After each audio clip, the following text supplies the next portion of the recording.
सभी बच्चों को नमस्कार। देखो बच्चों, आप सभी बच्चों को पता है कि इलेक्ट्रोकेमिस्ट्री का सेकंड लेक्चर है। पहले लेक्चर में कंडक्टेंस वाला पूरा पार्ट हम लोगों ने खत्म कर दिया था। आज हम लोग स्टार्ट करेंगे इसमें सेल।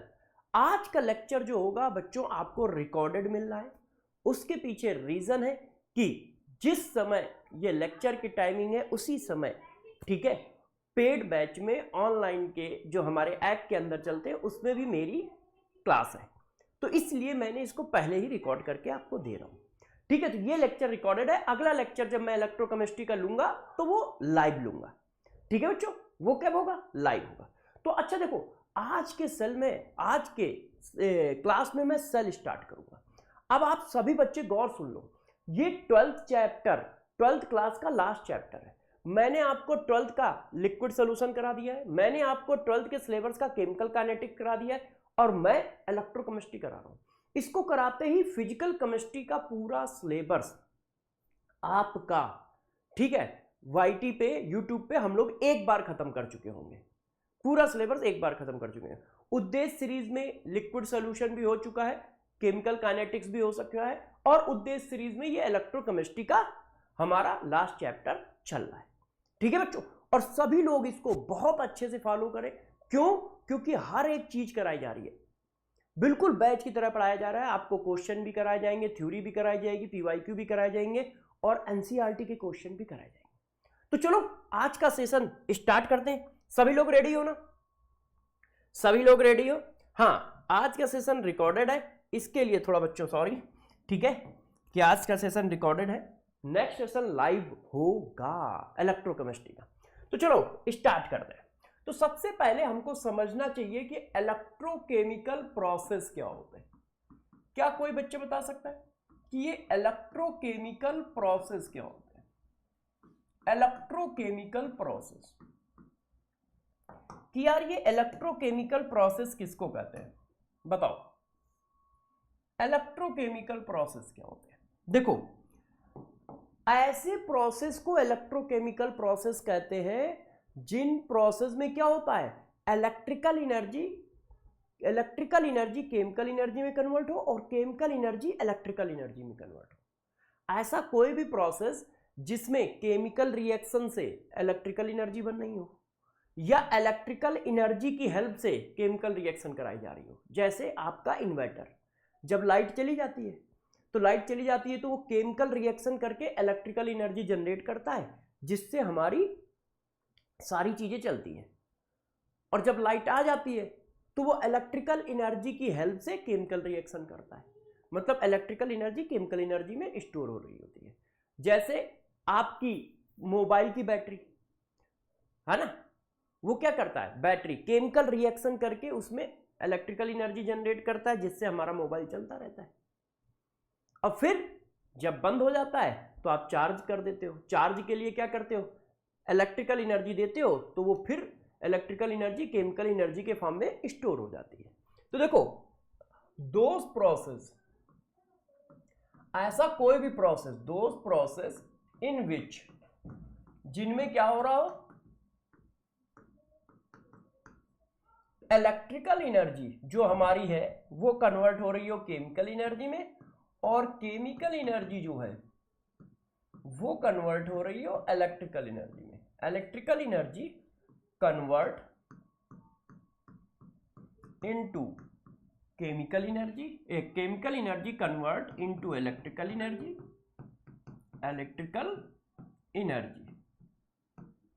एंड वाइस वर्सा, मतलब इलेक्ट्रिकल एनर्जी केमिकल एनर्जी में कन्वर्ट हो, केमिकल एनर्जी इलेक्ट्रिकल एनर्जी में कन्वर्ट हो। ऐसे प्रोसेस को इलेक्ट्रोकेमिकल प्रोसेस कहते हैं। अब जरा समझिएगा, ये प्रोसेस किसी ना किसी डिवाइस में तो हो ही रहे होंगे। जिस डिवाइस में ये प्रोसेस होते हैं उसे सेल कहते हैं। ठीक है, सेल क्या है? इट इज ए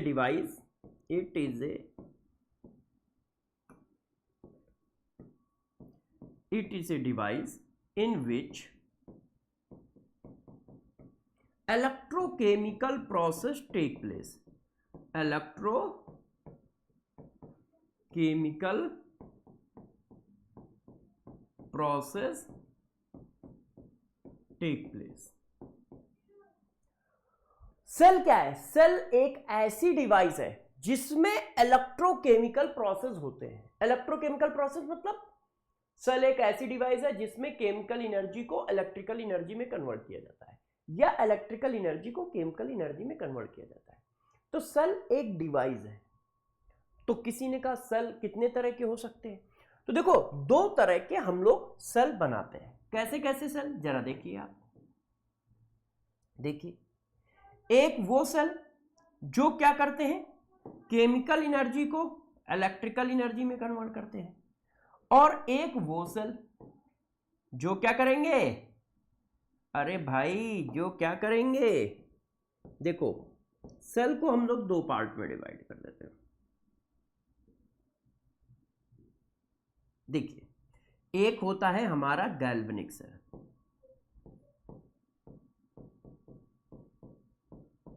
जिसको हम बोलते हैं इलेक्ट्रोकेमिकल सेल, इलेक्ट्रोकेमिकल सेल। इनमें क्या होता है? इनमें हम लोग इलेक्ट्रिकल एनर्जी को केमिकल एनर्जी में कन्वर्ट कर रहे होते हैं। क्या कर रहे होते हैं? केमिकल एनर्जी को इलेक्ट्रिकल एनर्जी में कन्वर्ट कर रहे होते हैं।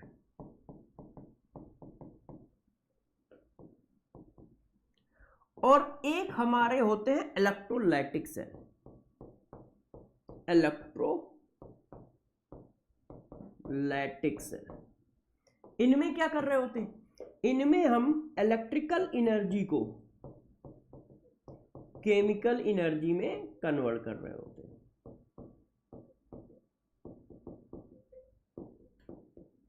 तो क्या बच्चों ये बात आपको समझ में आई?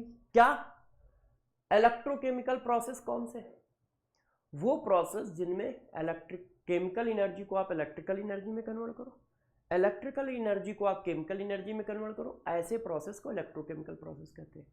और जहां पर ये प्रोसेस होते हैं उस डिवाइस को सेल कहते हैं। सेल दो तरह के हो गए, गैल्वेनिक सेल, इलेक्ट्रोलाइटिक सेल। जब केमिकल एनर्जी इलेक्ट्रिकल एनर्जी में कन्वर्ट हो रही है तो उस सेल का नाम गैल्वेनिक सेल। यदि इलेक्ट्रिकल एनर्जी केमिकल एनर्जी में कन्वर्ट हो रही है तो उस सेल का नाम इलेक्ट्रोलाइटिक सेल। इतनी बात क्लियर हो गई? इतनी बात क्लियर हो गई? बच्चों ने कहा हाँ सर, बहुत मस्त तरीके से क्लियर हो गई।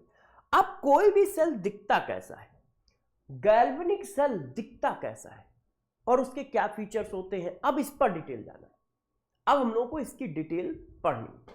तो देखो यार, गैल्वेनिक सेल देखने में कैसा होता है आपको ये समझाते हैं, ठीक है, और फिर एक एक करके इसके बारे में बताते हैं और फिर इसकी वर्किंग भी बताते हैं, इसकी वर्किंग भी बताते हैं। तो देखो, सबसे पहले है गैल्वेनिक सेल देखने में ऐसा होता है। ये हमारा क्या है, कोई इलेक्ट्रोलाइट भरा है। ये देखो, ये जो भरा हुआ है ये कोई इलेक्ट्रोलाइट भरा हुआ है, ये एक इलेक्ट्रोलाइट भरा हुआ है, इसमें ये, इसमें वो, ये इलेक्ट्रोलाइट भरा हुआ है ना। इसमें से ये जो रॉड देख रहे हो, ये रॉड जो क्या कर रही है, आउटर सर्किट और इनर सर्किट को कनेक्ट कर रही है। देखो, ये जो हमारा इलेक्ट्रोलाइट है और जो ये वायर है, इसको कौन कनेक्ट कर रहा है? उसको कनेक्ट कर रहा है ये रॉड। इस रॉड को हम बोलते हैं इलेक्ट्रोड। इस रॉड को क्या बोलते हो? इलेक्ट्रोड। जो पानी को और आउटर सर्किट को कनेक्ट करता है। ये देखो, यहां इलेक्ट्रोलाइट है, इलेक्ट्रोलाइट को और ये जो वायर है इसको जो कनेक्ट कर रहा है उस डिवाइस का नाम इलेक्ट्रोड होता है।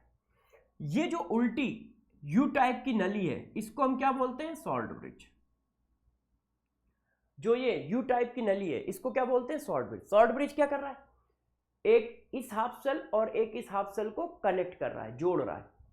ये देखो, इससे जोड़ रहा है, सॉल्ट ब्रिज है। बात समझ पा रहे हो सब लोग?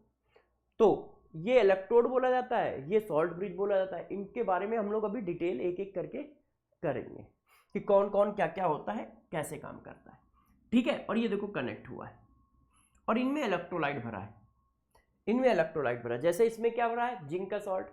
इसमें क्या भरा हुआ है? कॉपर का सॉल्ट। एक में जिंक का सॉल्ट भरा है, एक में कॉपर का सॉल्ट भरा है। अब देखो, एक एक करके इनके बारे में सबकी डिटेल हमें पढ़नी है, सबकी डिटेल पढ़नी है। तब जाके हम इस सेल को अच्छे से एक्सप्लेन कर पाएंगे। तो एक एक करके हम सबकी डिटेल पढ़ते हैं कि भाई ये इलेक्ट्रोड क्या होता है, ये इलेक्ट्रोलाइट क्या है, इलेक्ट्रोलाइट क्या होता है ये तो पढ़ा चुका हूँ, सॉल्ट ब्रिज क्या होते हैं, ये सारी डिटेल एक एक करके कर लेते हैं। तो जल्दी जल्दी हम लोग सबसे पहले देखते हैं कि सॉल्ट ब्रिज क्या है। तो यदि देखो बच्चों, तो सॉल्ट ब्रिज क्या है, ये क्या काम कर रहा है, आप देखो सॉल्ट ब्रिज क्या काम कर रहा है, बताओ। ये क्या कर रहा है, दो हाफ सेल को कनेक्ट करता है। देखो दो हाफ सेल को कनेक्ट करता है। तो पहला काम क्या करता है, ये कनेक्ट करता है, किसको किसको, कनेक्ट टू हाफ सेल।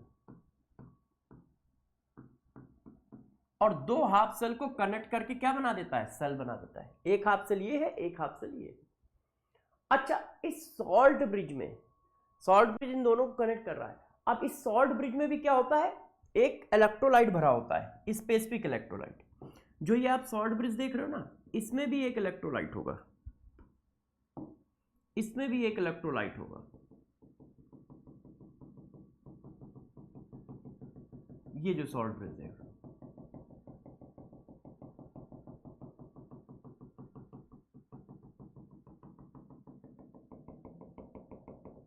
ये देखो, ये जो आप सॉल्ट ब्रिज देख रहे हो, इसमें भी एक इलेक्ट्रोलाइट है, ठीक है।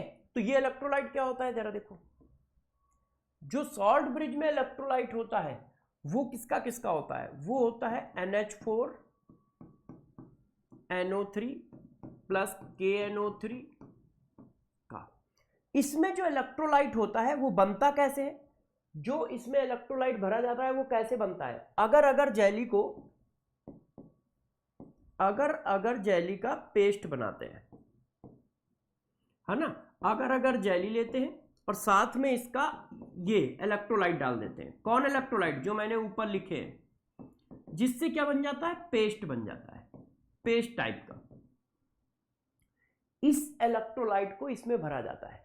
अगर जेली के साथ KNO3 NH4NO3 का मिक्सचर भरा जाता है और जो एक पेस्ट की तरह काम करता है, उसको हम लोग इसमें भरते हैं।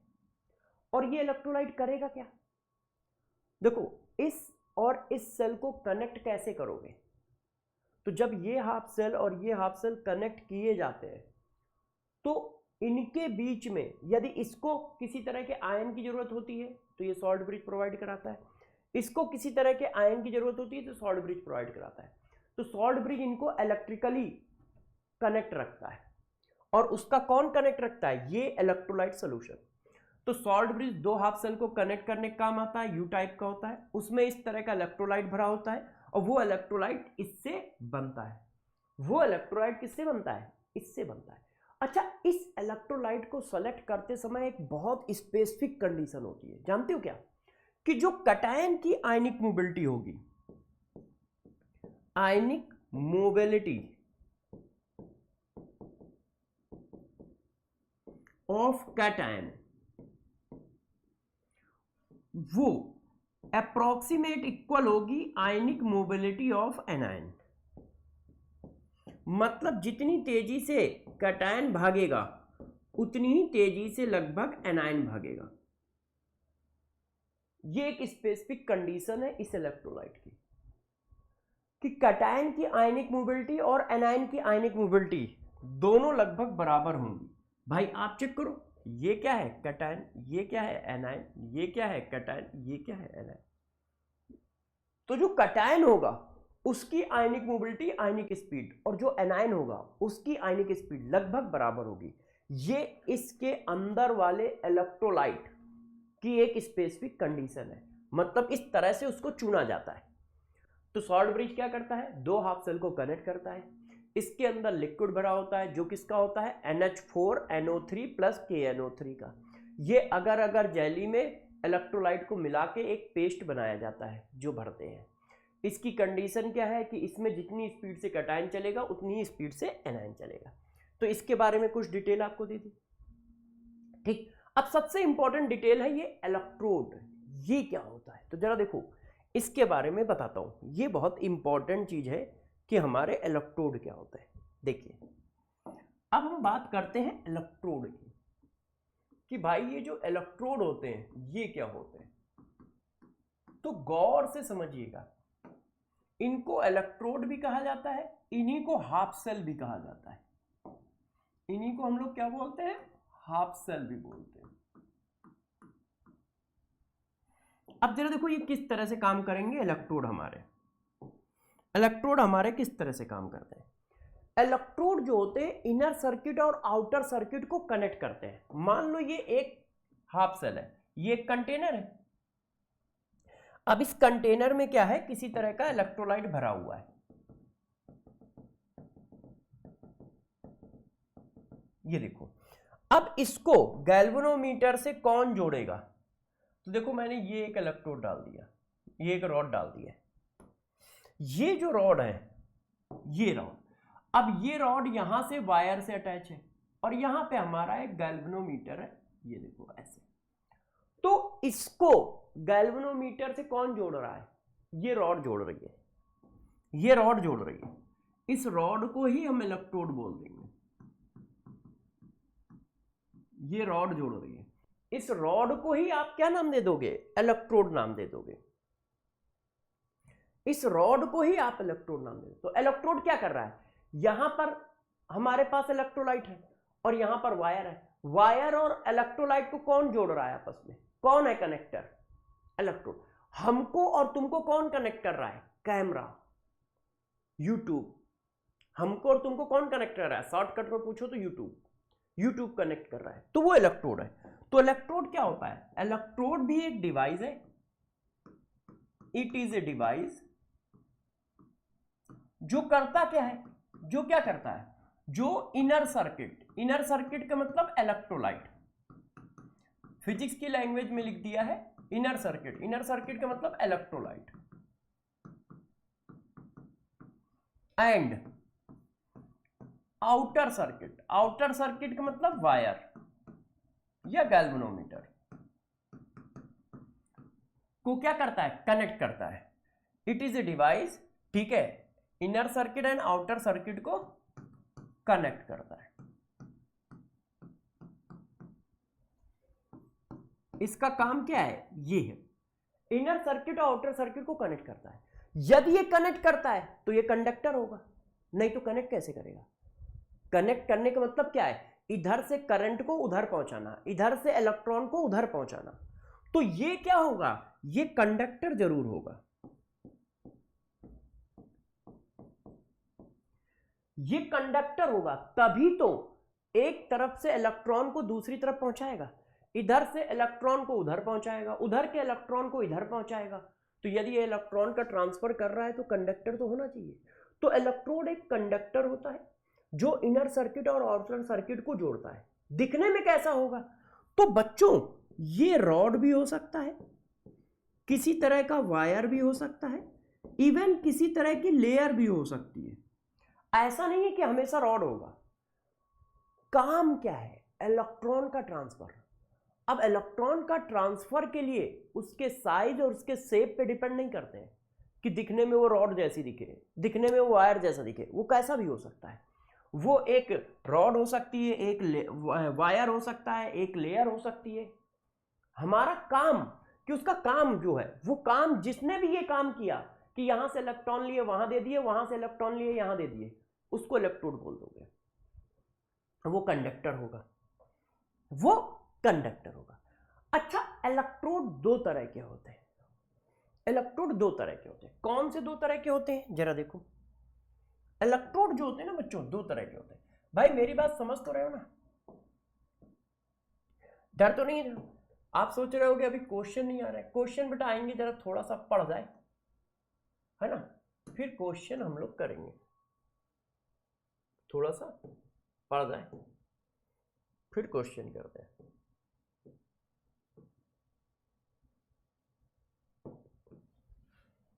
अब देखो इलेक्ट्रोड दो तरह के कौन से होते हैं, जरा आप लोग समझिएगा कि दो तरह से इलेक्ट्रोड हमारे कौन से हैं। ठीक है, बात समझ रहे हो?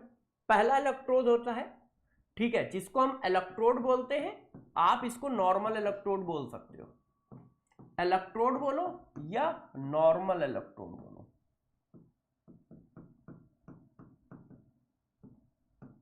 दूसरा होता है इनर्ट इलेक्ट्रोड। इनर्ट इलेक्ट्रोड, देखो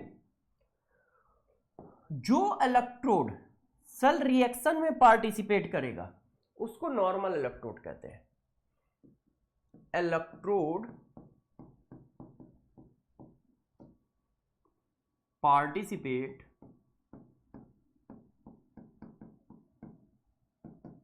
इन सेल रिएक्शन। यदि सेल रिएक्शन में पार्टिसिपेट कर रहा है तो वो नॉर्मल इलेक्ट्रोड बोला जाता है, और वो सेल रिएक्शन में पार्टिसिपेट नहीं कर रहा है, not participate in cell reaction, only transfer of electron between, ठीक है, इलेक्ट्रोलाइट एंड वायर या आउटर सर्किट। ये सिर्फ इलेक्ट्रॉन का लेना देना करता है, इधर से इलेक्ट्रॉन लिया उधर दे दिया, इधर से इलेक्ट्रॉन लिया उधर दे दिया, यहां से इलेक्ट्रॉन लिया उधर दे दिया, या उधर से इलेक्ट्रॉन लिया इधर दे दिया, तो ये इनर्ट इलेक्ट्रोड है। मगर यही काम यदि रिएक्शन के थ्रू हो, जैसे देखो, जैसे क्या है, मान लो ये जिंक रॉड है, तो जिंक रॉड क्या कर रहा है, जिंक, ये जिंक रॉड है, अब जिंक रॉड ने आयन नीचे फेंक दिए, जिंक आयन ऐसे, तो जब जिंक रॉड पानी में जिंक आयन छोड़ देगी तो देखो ये केमिकल रिएक्शन हो गई, चेक करो, ये क्या है, 0 और 0 से क्या हुआ +2, ऑक्सीडेशन नंबर बढ़ रही है तो ये क्या हुआ, ऑक्सीडेशन। लेफ्ट टू राइट जाने पर, लेफ्ट टू राइट जाने पर यदि ऑक्सीडेशन नंबर एटम की इंक्रीज हो रही है तो उसको क्या बोलते हैं, ऑक्सीडेशन। तो देखो ये सेल में क्या कर रहा है, ये एक रिएक्शन कर रहा है, रॉड ने क्या किया, आयन बाहर निकाल दिए, ये लो, ये लो, तो वो रिएक्शन में पार्टिसिपेट कर रहा है, इसलिए इसको बोलेंगे नॉर्मल इलेक्ट्रोड, इसको नॉर्मल इलेक्ट्रोड। देखो रॉड क्या कर रहा है, अपने से आयन निकाल के बाहर छोड़ रहा है, ये लो, ये लो, ये लो, तो यदि ये इसका मतलब हुआ वो रिएक्शन में पार्टिसिपेट कर रहा है, क्योंकि जब अपने से आयन निकालेगा तो ऑक्सीडेशन हो जाएगा, इसका मतलब उसने रिएक्शन कर दी। तो नॉर्मल इलेक्ट्रोड जो होते हैं वो रिएक्शन में पार्टिसिपेट करते हैं, वो क्या करते हैं, या तो रॉड से आयन बाहर फेंक देते हैं ऐसे पानी के अंदर, देखो वो इक्वस हो गया है ना, और रॉड में इलेक्ट्रॉन छूट गए, ये इलेक्ट्रॉन कहां पे है, रॉड में, ये रॉड के अंदर ही है, अभी रॉड ऐसे थी। या फिर क्या हुआ, जो पानी में इक्वस था उसको इलेक्ट्रॉन दे दिए, रॉड ने क्या किए, इलेक्ट्रॉन दे दिए, तो जब रॉड ने इलेक्ट्रॉन दे दिए तो रॉड ऐसी है, ये देखो, तो ये क्या हुआ, ये सेल रिएक्शन में पार्टिसिपेट कर रहे हैं। तो जनरली हमारे इलेक्ट्रोड इस तरह के होते हैं, कुछ ही इलेक्ट्रोड होते हैं जो इस तरह के होते हैं, फॉर एग्जांपल जैसे प्लेटिनियम वायर, ग्रेफाइट रॉड, ये सेल रिएक्शन में पार्टिसिपेट नहीं करेंगे, ये सिर्फ एक तरफ से इलेक्ट्रॉन लेंगे दूसरे को दे देंगे, इधर से लेंगे उधर दे देंगे, उधर से लेंगे इधर दे देंगे, बस और कुछ नहीं। ये खुद रिएक्शन में पार्टिसिपेट करते हैं, खुद आयन रिलीज करते हैं, खुद आयन एब्जॉर्ब करते हैं। यहां पे आयन रॉड ने रिलीज किया, यहां पे देखो आयन एब्जॉर्ब करके सॉलिड बना दिया, है ना। तो बात समझ में आई क्या, इलेक्ट्रोड क्या है, इलेक्ट्रोड एक डिवाइस है जो आउटर सर्किट इनर सर्किट को कनेक्ट करता है, ठीक ठीक है। ये दो तरह का होता है, यदि वो सिर्फ इलेक्ट्रॉन का ट्रांसफर कर रहा है तो इनर्ट इलेक्ट्रोड, यदि इलेक्ट्रॉन का ट्रांसफर करने के साथ साथ खुद रिएक्शन में पार्टिसिपेट कर रहा है, खुद सेल रिएक्शन में पार्टिसिपेट कर रहा है, तो नॉर्मल इलेक्ट्रोड या इलेक्ट्रोड। क्लियर, बच्चों ने कहा सर ये बात भी क्लियर हो गई। अब बात करते हैं बच्चों एक और की, कि इस तरह के कितने टाइप के इलेक्ट्रोड होते हैं, ऐसे कितने इलेक्ट्रोड होते हैं। तो देखो मैं आपको कुछ इलेक्ट्रोड के नाम बताता हूं क्योंकि इनकी जरूरत हम लोगों को पड़ेगी। Metal metal electrode, metal metal ion electrode, इसका मतलब क्या होता है? इसका मतलब जरा समझो क्या होता है। मेटल मेटल आयन इलेक्ट्रोड, ये हमारे पास एक कंटेनर है और इसमें ये एक रॉड पड़ी है, ये देखो। अब देखो, जिस मेटल की रॉड है, गौर सुनना, जिस मेटल की रॉड है, ठीक है, उसी मेटल के आयन का इलेक्ट्रोलाइट है। इलेक्ट्रोलाइट किसका है? उसी मेटल के आयन का। अभी आप मेरी बात नहीं समझ पाए होगे तो मैं थोड़ा सा समझा देता हूं। और मतलब जैसे आप जिंक की रॉड ले रहे हो तो इलेक्ट्रोलाइट कैसा किसका होगा? जिंक आयन का होगा। मेटल मेटल आयन इलेक्ट्रोड, मतलब ये कैसे बनाया गया? यदि आपने रॉड ली जिंक की तो इलेक्ट्रोलाइट किसका लोगे? जिंक आयन का। आपने रॉड ली कॉपर की तो इलेक्ट्रोलाइट किसका लोगे? कॉपर आयन लोगे। आपने रॉड ली Fe की तो इलेक्ट्रोलाइट क्या लोगे? उसी का आयन लोगे। जैसे यहां जिंक की रॉड ली तो यहां जिंक सल्फेट हो गया, जिंक क्लोराइड हो गया, जिंक नाइट्रेट हो गया। कॉपर की रॉड ली तो यहां कॉपर सल्फेट, कॉपर नाइट्रेट, है ना, कॉपर क्लोराइड। Fe की रॉड ली तो यहां फेरस सल्फेट, फेरिक क्लोराइड, ऐसे। तो मेटल मेटल आयन इलेक्ट्रोड देखने में ऐसा होता है। उसका कंपोजिशन ये है। उसका कंपोजिशन क्या है? ये है। क्या होगा मुन्ना? बात समझ पा रहे हो? मेटल और उसी मेटल के आयन, ये देखो मेटल होगा प्लस मेटल आयन का इलेक्ट्रोलाइट होगा, का इलेक्ट्रोलाइट। निगेटिव आयन कोई भी हो, पॉजिटिव आयन, ये कंपोजिशन है इसका।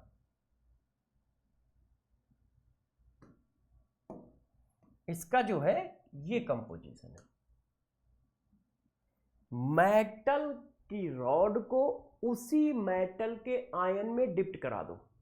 जैसे फॉर एग्जांपल Zn की रॉड जिंक सल्फेट में पड़ी हुई है, metal metal ion electrode. Zn की रॉड कॉपर सल्फेट में पड़ी हुई है, Fe की रॉड FeCl3 में पड़ी हुई है, निकल की रॉड निकल सल्फेट में पड़ी हुई है। अब इसको रिप्रेजेंट कैसे करते हैं? ऐसे।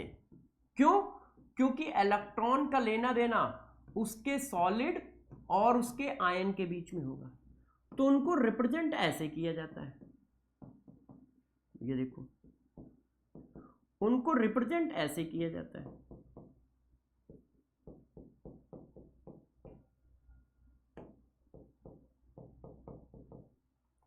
Metal metal ion, metal metal ion, metal metal ion, metal metal ion. इसका मतलब ये कैसे इलेक्ट्रोड है? Metal metal ion electrode. सबसे ज्यादा यही इलेक्ट्रोड हमको यूज करने हैं, कम से कम 90% क्वेश्चनों में, 90% केसों में।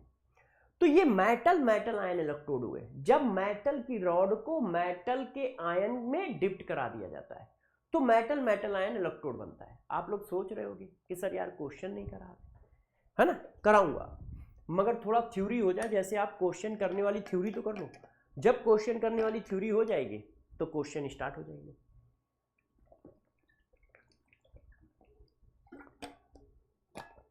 ठीक है ना? तो बिल्कुल परेशान ना हो।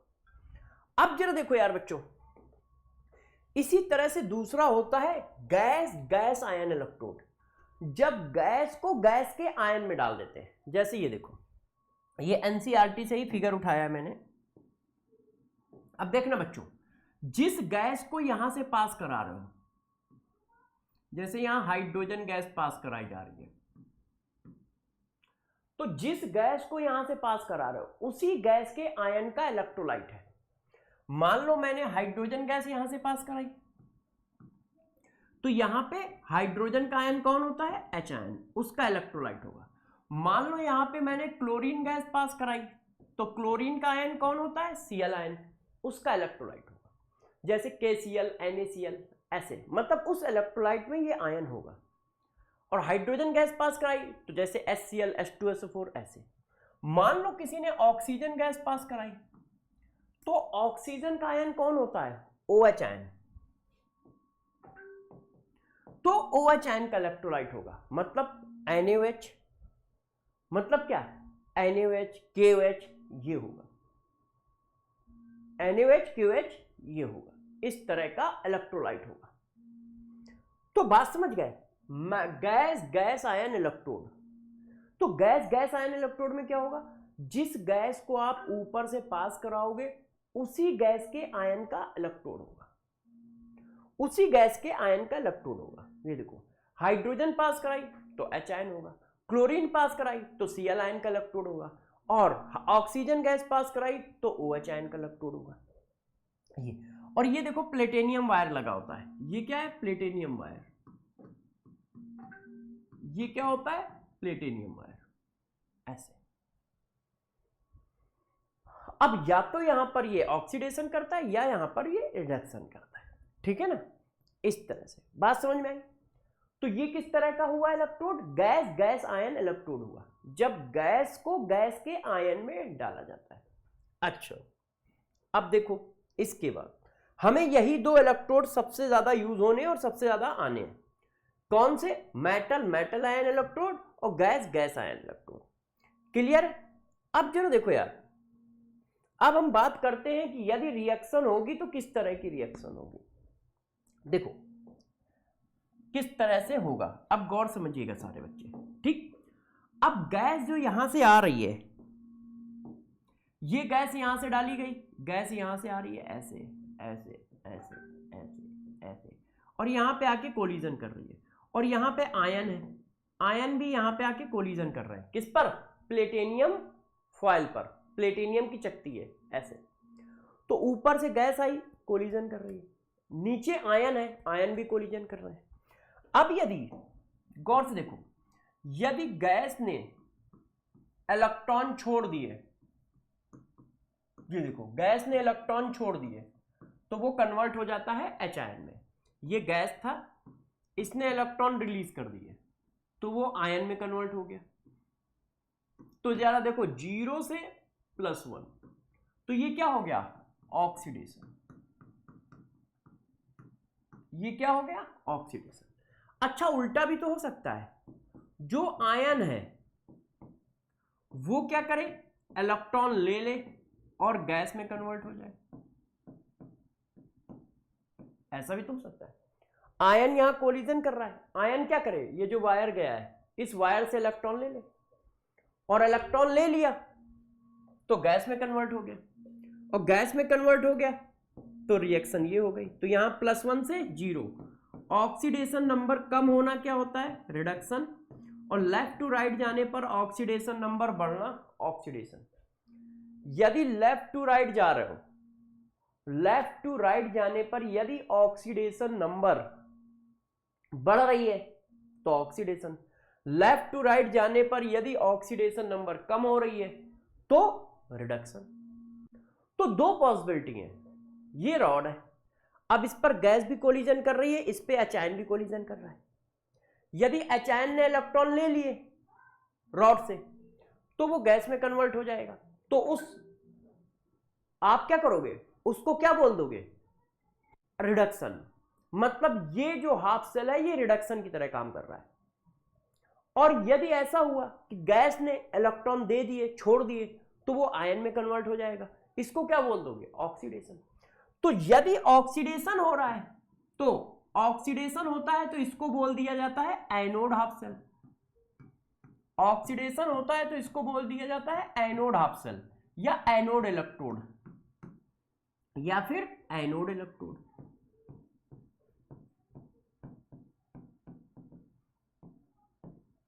और रिडक्शन होता है तो इसको बोल दिया जाता है कैथोड हाफ सेल,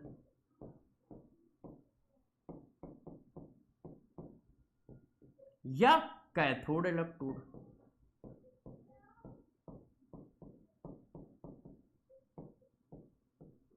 जी देखो, या कैथोड इलेक्ट्रोड, ऐसे कोई एक हो रहा होगा, दोनों में से कोई एक हो रहा होगा। ठीक है, बात समझ पा रहे हो क्या? यही काम ऊपर उसमें भी हो रहा होगा, यही काम इसमें भी हो रहा होगा। ठीक है, तो इस टाइप के हमारे इलेक्ट्रोड होते हैं। अब बात करते हैं बच्चे सबसे इंपॉर्टेंट चीज की, इलेक्ट्रोड पोटेंशियल। अब आपके क्वेश्चन चालू होंगे इलेक्ट्रोड पोटेंशियल से। अब यहां से क्वेश्चन की चीजें बनना स्टार्ट होंगी। इलेक्ट्रोड पोटेंशियल क्या होता है, अब इस पर डिस्कशन करते हैं। कोई भी बच्चा बता सकता है इलेक्ट्रोड पोटेंशियल क्या होता है? सबसे इंपॉर्टेंट हेडिंग है, सारे क्वेश्चन इसी से आते हैं मेनली, सारे क्वेश्चन मेनली इसी से आते हैं। बताओ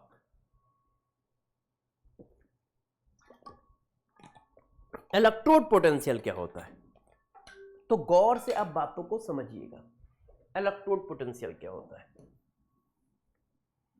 देखो यहां पर क्या है, आयन है भाई, ये इलेक्ट्रोलाइट है ना। तो इलेक्ट्रोलाइट का मतलब पहले लेक्चर में क्या पढ़ाया था, जिनके पास आयन हो, जिनके पास क्या हो, आयन हो, उनको क्या कहते हैं, उनको क्या कहते हैं, उनको क्या कहते हैं, इलेक्ट्रोलाइट कहते हैं। तो इसका मतलब इसके पास आयन है और ये क्या है, इलेक्ट्रोड। अब देखो इन दोनों के बीच में होता क्या है, देखिए गौर सुनिएगा। देखो ये हमारा एक इलेक्ट्रोड है, रॉड को मैंने थोड़ा बड़ा कर लिया। अब मान लो ये Zn की रॉड है, हम मान लेते हैं कि ये जिंक की रॉड है। ठीक है, ये जिंक रॉड है। अब जिंक रॉड है तो जिंक क्या होता है, आपको पता है जिंक में 2 प्लस आयन बनते हैं। तो इसका मतलब इसके अंदर 2 प्लस आयन है और 2 निगेटिव आयन है, जिसकी वजह से ये न्यूट्रल है।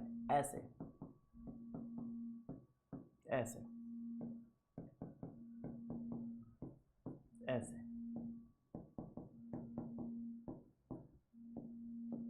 ऐसे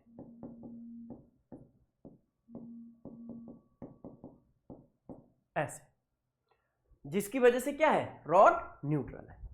अब क्या हुआ, अब क्या हुआ, रॉड ने क्या किया, कोलिजन किया। रॉड में आयन का कोलिजन हो रहा है भाई, ये आयन है ना, इलेक्ट्रोलाइट है, तो ये कोलिजन कर रहे हैं ऐसे। तो जब कोलिजन करते हैं तो कुछ ना कुछ जरूर होता है। अब क्या क्या हो सकता है, तो गौर से देखो, कोलिजन करने पर क्या क्या हो सकता है। एक पॉसिबिलिटी है कि इलेक्ट्रॉन बाहर आ जाए, एक पॉसिबिलिटी है कि कैटायन बाहर आ जाए। दो चीजें हैं ना रॉड के अंदर, एक प्लस एक माइनस। तो यदि रॉड से कैटायन बाहर आ गए, देखो रॉड से क्या हुआ, हम इसी रॉड को कॉपी कर लेते हैं।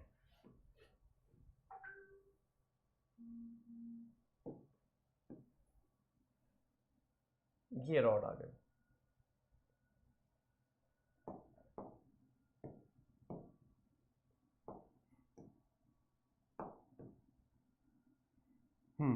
अब देखो रॉड से मान लो कैटायन बाहर आ गए, ये देखो कैटायन बाहर आ गए, कैटायन मैंने 2 बाहर निकाल दिए, मतलब पानी में आ गए ऐसे, कैटायन बाहर आ गए, पानी में आ गए ऐसे।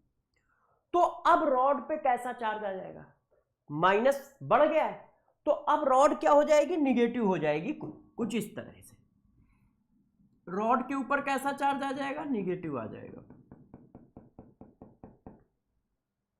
रॉड के ऊपर कैसा चार्ज आ जाएगा, निगेटिव।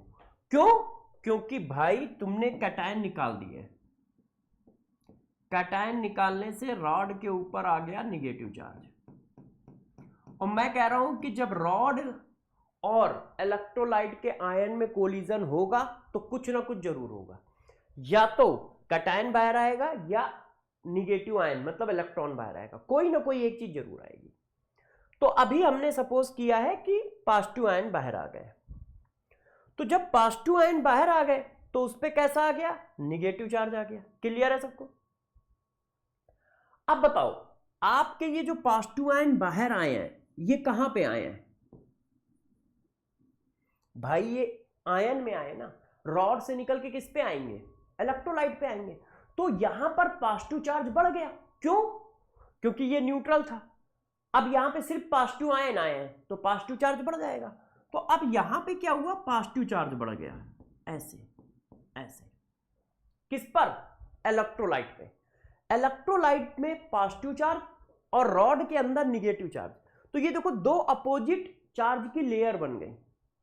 इसमें निगेटिव चार्ज है और इसके चारों ओर जो इलेक्ट्रोलाइट भरा है उसमें पॉजिटिव चार्ज है। और प्लस माइनस चार्ज तो जानते ही हो, इलू टिलू करेंगे, अट्रैक्शन करेंगे। तो क्या हुआ, क्या हुआ? चार्ज की डबल लेयर बन गई। जहां पर भी चार्ज की डबल लेयर बन जाती है वहां पर एक पोटेंशियल क्रिएट हो जाता है। उस पोटेंशियल को ही इलेक्ट्रोड पोटेंशियल कहते हैं। जहां पर चार्ज की डबल लेयर बन जाएंगी वहां पर एक पोटेंशियल क्रिएट हो जाएगा। उस पोटेंशियल को ही इलेक्ट्रोड पोटेंशियल बोलते हैं। तो इलेक्ट्रोड पोटेंशियल क्या होता है, जरा देखो। ठीक है, देखो क्या है, वोल्टेज, वोल्टेज या potential difference, potential difference arises due to double layer of charge between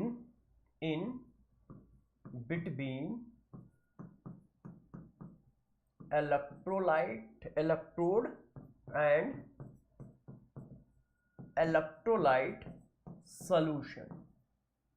तो एक पोटेंशियल डिफरेंस अराइज हो जाता है।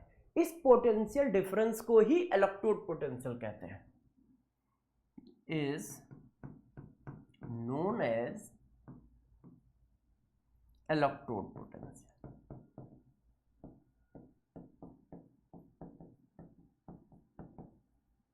Is known as electrode potential. क्या आप फिर से जरा समझो, फिर से समझो क्या हुआ। जब आप इलेक्ट्रोलाइट के अंदर रॉड डालोगे तो रॉड हमारी ऐसी है। अब इलेक्ट्रोलाइट के आयन रॉड पे कोलिजन करते हैं।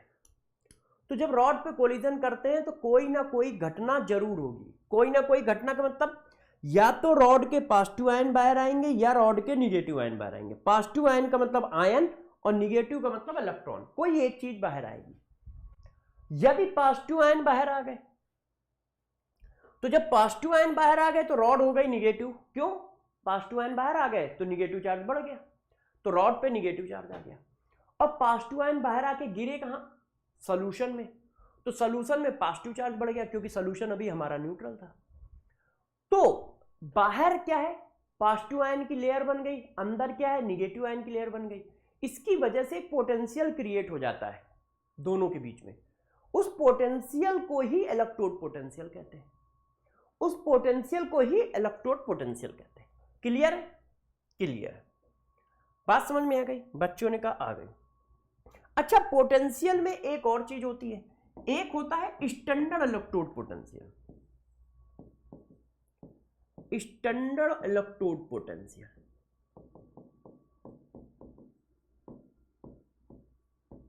अब देखो स्टैंडर्ड इलेक्ट्रोड पोटेंशियल क्या होता है। बच्चे ये भी सोच रहे होंगे कि सर ने अभी तक कोई सीएसडी नहीं दिया है। अब बारी आ गई है। देखो स्टैंडर्ड इलेक्ट्रोड पोटेंशियल को ई नॉट से रिप्रेजेंट करते हैं और इलेक्ट्रोड पोटेंशियल को सिर्फ ई से रिप्रेजेंट करते हैं। अब स्टैंडर्ड इलेक्ट्रोड पोटेंशियल क्या होता है? जब इलेक्ट्रोलाइट का कंसंट्रेशन आप फिक्स कर दो, जो ये इलेक्ट्रोलाइट सॉल्यूशन है इसका कंसंट्रेशन 1 नॉर्मल कर दो और टेम्परेचर फिक्स कर दो 298 केल्विन, मतलब 25 डिग्री सेंटीग्रेड। तो जो पोटेंशियल अराइज होगा उसको स्टैंडर्ड इलेक्ट्रोड पोटेंशियल कहते हैं। जब इलेक्ट्रोलाइट सॉल्यूशन, ये जो इलेक्ट्रोलाइट सॉल्यूशन भरा है इसका कंसंट्रेशन फिक्स कर दिया जाए और इसका टेम्परेचर भी फिक्स कर दिया जाए, उस समय जो इलेक्ट्रोड पोटेंशियल अराइज होगा उसको स्टैंडर्ड इलेक्ट्रोड पोटेंशियल बोलेंगे। उस समय जो इलेक्ट्रोड पोटेंशियल अराइज होगा उसको स्टैंडर्ड इलेक्ट्रोड पोटेंशियल बोलेंगे। क्या? यदि मैं इस सॉल्यूशन का कंसंट्रेशन 1 मोलर फिक्स कर दूं, उसकी नॉर्मलिटी 1 कर दूं और उसका टेम्परेचर फिक्स कर दूं 25 डिग्री सेंटीग्रेड, तो उस समय जो इलेक्ट्रोड पोटेंशियल अराइज होगा उसको स्टैंडर्ड इलेक्ट्रोड पोटेंशियल बोलेंगे। और उसको किससे रिप्रेजेंट करेंगे? ई नॉट से। उसको किससे रिप्रेजेंट करेंगे? ई नॉट से। बच्चों ने कहा ठीक है, और बताइए। मैंने कहा और सुनिए, है ना। अब बेटा बात आ गई है क्वेश्चनों की, आप टेंशन ना लो, थोड़ी सी थ्योरी थी, है ना। अब हम लोगों को क्वेश्चन ही करने हैं, अब आप बस थोड़ा सा रह गया हम लोग का। और अब देखो, इलेक्ट्रोड पोटेंशियल दो तरह का होता है। कौन कौन से दो तरह का? देखिए,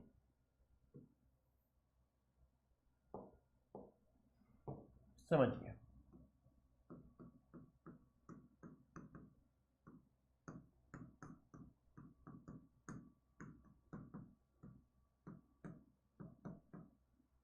एक होता है हमारा oxidation electrode potential,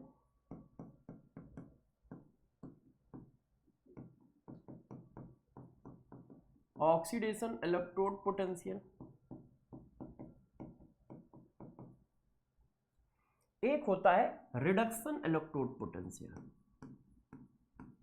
reduction electrode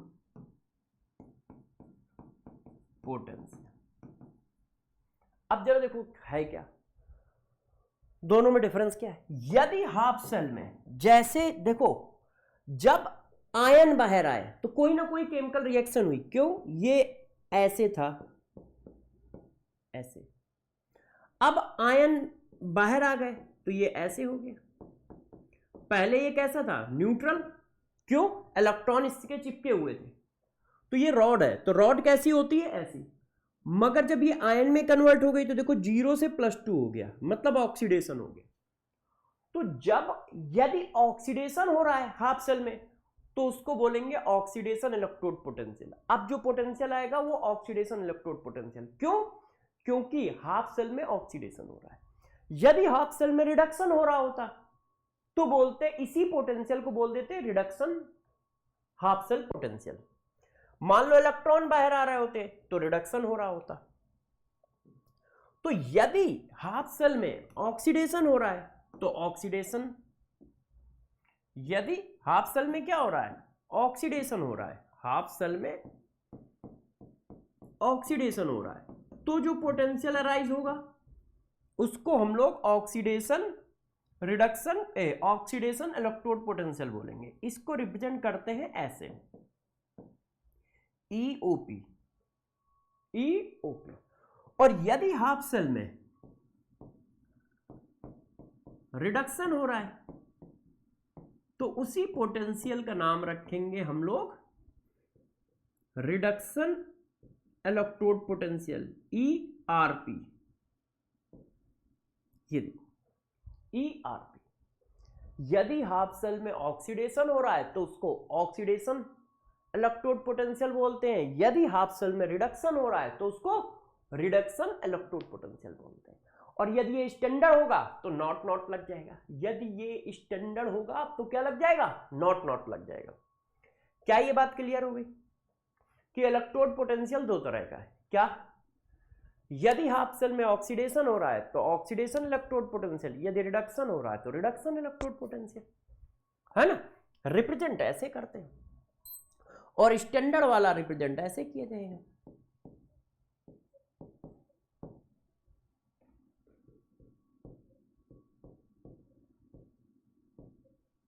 ऐसे कर दिया जाएगा। क्या यहां तक बात सबको क्लियर है? क्या यहां तक बात सबको क्लियर है कि इलेक्ट्रोड पोटेंशियल क्या होता है और कैसे बनता है? तो इलेक्ट्रोड पोटेंशियल क्या होता है? जब रॉड आयन या इलेक्ट्रॉन निकालता है तो लेयर की, तो चार्ज की डबल लेयर क्रिएट हो जाती है, जिसकी वजह से एक पोटेंशियल डिफरेंस अराइज हो जाता है। उस पोटेंशियल डिफरेंस को इलेक्ट्रोड पोटेंशियल बोलते हैं। उस पोटेंशियल डिफरेंस को इलेक्ट्रोड पोटेंशियल बोलते हैं। यदि ऑक्सीडेशन हो रहा है तो ऑक्सीडेशन इलेक्ट्रोड पोटेंशियल, यदि रिडक्शन हो रहा है तो रिडक्शन इलेक्ट्रोड पोटेंशियल। इसी को स्टैंडर्ड इलेक्ट्रोड पोटेंशियल कब बोलोगे? जब इसका कंसंट्रेशन 1 मोलर फिक्स कर दिया जाए और टेम्परेचर 25 डिग्री सेंटीग्रेड फिक्स कर दिया जाए, तो इसी इलेक्ट्रोड पोटेंशियल को स्टैंडर्ड इलेक्ट्रोड पोटेंशियल बोला जाने लगता है। यहां तक ठीक है सबका? यहां तक बातें ठीक है? अब बच्चों देखो, एक एक करके आपको बहुत ज्ञान की बातें अब सुनाना चाह रहा हूं। अब बारी आ रही है सीएसडी की। अभी तक थ्योरी चल रही थी मगर उसमें सीएसडी नहीं थे। क्यों नहीं थे? क्योंकि ये हेडिंग से क्वेश्चन स्टार्ट होते हैं और ये हेडिंग बहुत इंपॉर्टेंट है। पेपर में सबसे ज्यादा इसी से क्वेश्चन आते ही हैं, इलेक्ट्रोड पोटेंशियल से। सारे के सारे क्वेश्चन इलेक्ट्रोड पोटेंशियल से ही आते हैं। तो अब आप इलेक्ट्रोड पोटेंशियल के बारे में कुछ इंपॉर्टेंट पॉइंट समझिए। क्या? इलेक्ट्रोड पोटेंशियल के बारे में कुछ इंपॉर्टेंट पॉइंट समझिए। तो देखो, पहला पॉइंट गौर से सुनिएगा और समझिएगा, ठीक है, कि इलेक्ट्रोड पोटेंशियल क्या है। तो देखो, सबसे पहला पॉइंट कि इलेक्ट्रोड पोटेंशियल जो होता है वो एक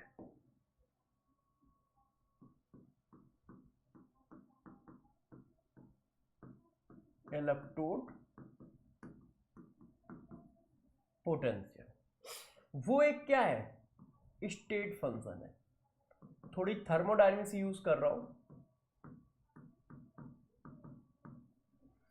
इलेक्ट्रोड पोटेंशियल एक स्टेट फंक्शन होता है। इसका मतलब क्या हुआ? गौर से समझो, इसका मतलब क्या हुआ? मान लो Zn से Zn प्लस, मतलब ये बताओ जरा क्या हो रहा है? ऑक्सीडेशन। इसका ऑक्सीडेशन पोटेंशियल आपको दिया है, इतना होता है। मैं आपको बता भी देता हूं, ठीक है, मैं आपको बता भी देता हूं कि कितना है।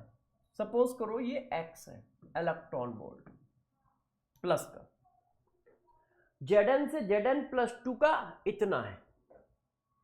तो यदि मेरे से कोई पूछता है इसका इलेक्ट्रोड पोटेंशियल बताओ, इसका, अब ये क्या है? रिडक्शन। तो मैं कितना बताऊंगा? बताओ। तो ये स्टेट फंक्शन है। स्टेट फंक्शन का मतलब होता है जिसकी वैल्यू इनिशियल और फाइनल स्टेट पे डिपेंड करती है, पाथ पे नहीं। जैसे मैं यहां से चला और यहां तक आया, तो मान लो x चीज खर्च हुई, स्टेट फंक्शन है x। अब यहां से चल के फिर वहीं पे आया, तो स्टेट तो दोनों में कॉमन है, बस डायरेक्शन ही तो अलग अलग है। डायरेक्शन अलग अलग है ना, तो वैल्यू सेम आएगी, बस इक्वल एंड अपोजिट साइन। क्यों? क्योंकि स्टेट फंक्शन है, उनका ये कहना है। तो इलेक्ट्रोड पोटेंशियल स्टेट फंक्शन होता है। तो यदि किसी हाफ सेल का आपको ऑक्सीडेशन पोटेंशियल दिया है, तो उसी हाफ सेल का रिडक्शन पोटेंशियल आपको अपने आप पता है, अपने आप पता है। क्यों? देखो, स्टेट सेम है। आप क्या कर रहे हो? जिंक से जिंक डबल पॉजिटिव तक जा रहे हो। इसमें क्या हो रहा है? जिंक से जिंक डबल पॉजिटिव जा रहे हो। इसमें क्या हो रहा है? जिंक डबल पॉजिटिव से जिंक आ रहे हो, मतलब इसमें जा रहे हो, इसमें वापस आ रहे हो। तो इनिशियल और फाइनल तो सेम है। जहां से चले यहां तक गए, अब यहां से वापस यहां तक आए। तो जहां इनिशियल और फाइनल सेम है, बस डायरेक्शन अलग अलग है। तो स्टेट फंक्शन में कहा जाता है कि यदि इनिशियल और फाइनल कॉमन है तो उनकी वैल्यू भी सेम आएगी, बस अपोजिट साइन। तो यदि किसी हाफ सेल का, गौर सुनना, यदि किसी हाफ सेल का एक पोटेंशियल पता है तो दूसरा अपने आप पता है। ये देखो, यदि किसी हाफ सेल का एक पोटेंशियल पता है तो दूसरा अपने आप पता है। ऐसे निगेटिव साइन लगाना है बस। ये देखो, मगर ये किस पे काम करेगा? सेम हाफ सेल पे। ध्यान रखना, ये सेम हाफ सेल के लिए कहा जा रहा है, उसी हाफ सेल के लिए। और ऐसा क्यों कहते हैं? क्योंकि ये स्टेट फंक्शन है। पहला पॉइंट, क्योंकि ये स्टेट फंक्शन है। मतलब यदि जिंक का ऑक्सीडेशन पोटेंशियल पता है, जिंक हाफ सेल का, तो जिंक हाफ सेल का रिडक्शन पोटेंशियल आपको अपने आप पता है, बस माइनस लगा दो। और जिंक का रिडक्शन पोटेंशियल पता है तो जिंक का ऑक्सीडेशन पोटेंशियल आपको अपने आप पता है, बस प्लस लगा दो, माइनस लगा दो। उल्टा करना है, माइनस लगा देना। और ऐसा क्यों कह रहा हूं? ऐसा इसलिए कह रहा हूं क्योंकि ये स्टेट फंक्शन है। क्या ये पॉइंट समझ पाए हो मुन्ना? क्या ये पॉइंट समझ पाए हो? स्टेट फंक्शन का मतलब होता है इनिशियल और फाइनल दोनों का सेम है, तो न्यूमेरिकल वैल्यू सेम रहेगा with opposite sign, with opposite sign. और देखो इनिशियल और फाइनल सेम है, इनिशियल फाइनल, इनिशियल फाइनल दोनों में, इस वजह से इनकी वैल्यू आपस में बराबर होंगी। ये पॉइंट याद रखना, हम लोग फ्रीक्वेंटली क्वेश्चन में यूज करेंगे। बच्चों ने कहा नहीं सर ऐसे कैसे, ऐसे कैसे? आप मुझे एक क्वेश्चन करके दिखाओ, लो करो, लो करो और बताओ। Zn+2 इक्वस से Zn का आपको रिडक्शन पोटेंशियल दिया है, ये देखो रिडक्शन पोटेंशियल दिया है, क्यों? +2 से 0 है, +2 से 0 का मतलब रिडक्शन, ऑक्सीडेशन नंबर कम हो रहा है, तो आपको रिडक्शन पोटेंशियल दिया है। अब क्या कर रहा है? Calculate standard oxidation potential of 0 से +2, ऑक्सीडेशन पोटेंशियल पूछ रहा है। क्या उसी हाफ सेल का पूछ रहा है? पहला कौन सा हाफ सेल है? Zn हाफ सेल है, और जिसका पूछ रहा है वो भी क्या है? Zn हाफ सेल है। तो क्या होगा? सेम हाफ सेल का ऑक्सीडेशन पोटेंशियल और रिडक्शन पोटेंशियल आपस में इक्वल होते हैं विद अपोजिट साइन, आपस में इक्वल होते हैं विद अपोजिट साइन। तो यदि इसकी वैल्यू ये है तो दूसरे वाले की वैल्यू क्या होगी? अपोजिट साइन के साथ, बस ये होगी, बस ये होगी। क्या ये बात हजम हुई? क्या ये बात हजम हुई? बात समझ पा रहे हो? कर लोगे, क्योंकि ये फ्रीक्वेंटली यूज होने वाला कॉन्सेप्ट है।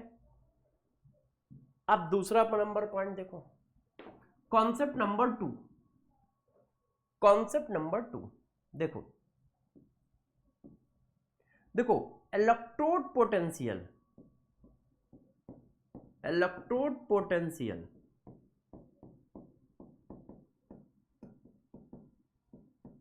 वो कैसा भी इलेक्ट्रोड पोटेंशियल हो, चाहे वो रिडक्शन इलेक्ट्रोड पोटेंशियल हो, चाहे वो ऑक्सीडेशन इलेक्ट्रोड पोटेंशियल हो, इलेक्ट्रोड पोटेंशियल डिपेंड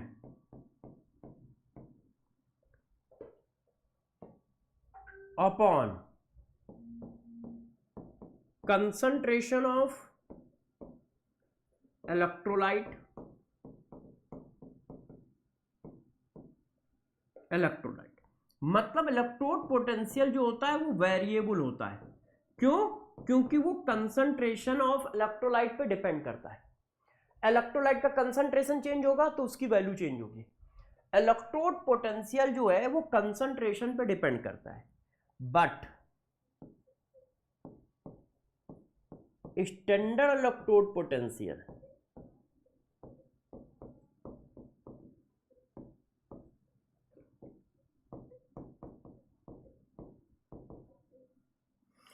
जो स्टैंडर्ड इलेक्ट्रोड पोटेंशियल है, चाहे वो कोई भी हो, बट स्टैंडर्ड इलेक्ट्रोड पोटेंशियल, ठीक है, इंडिपेंडेंट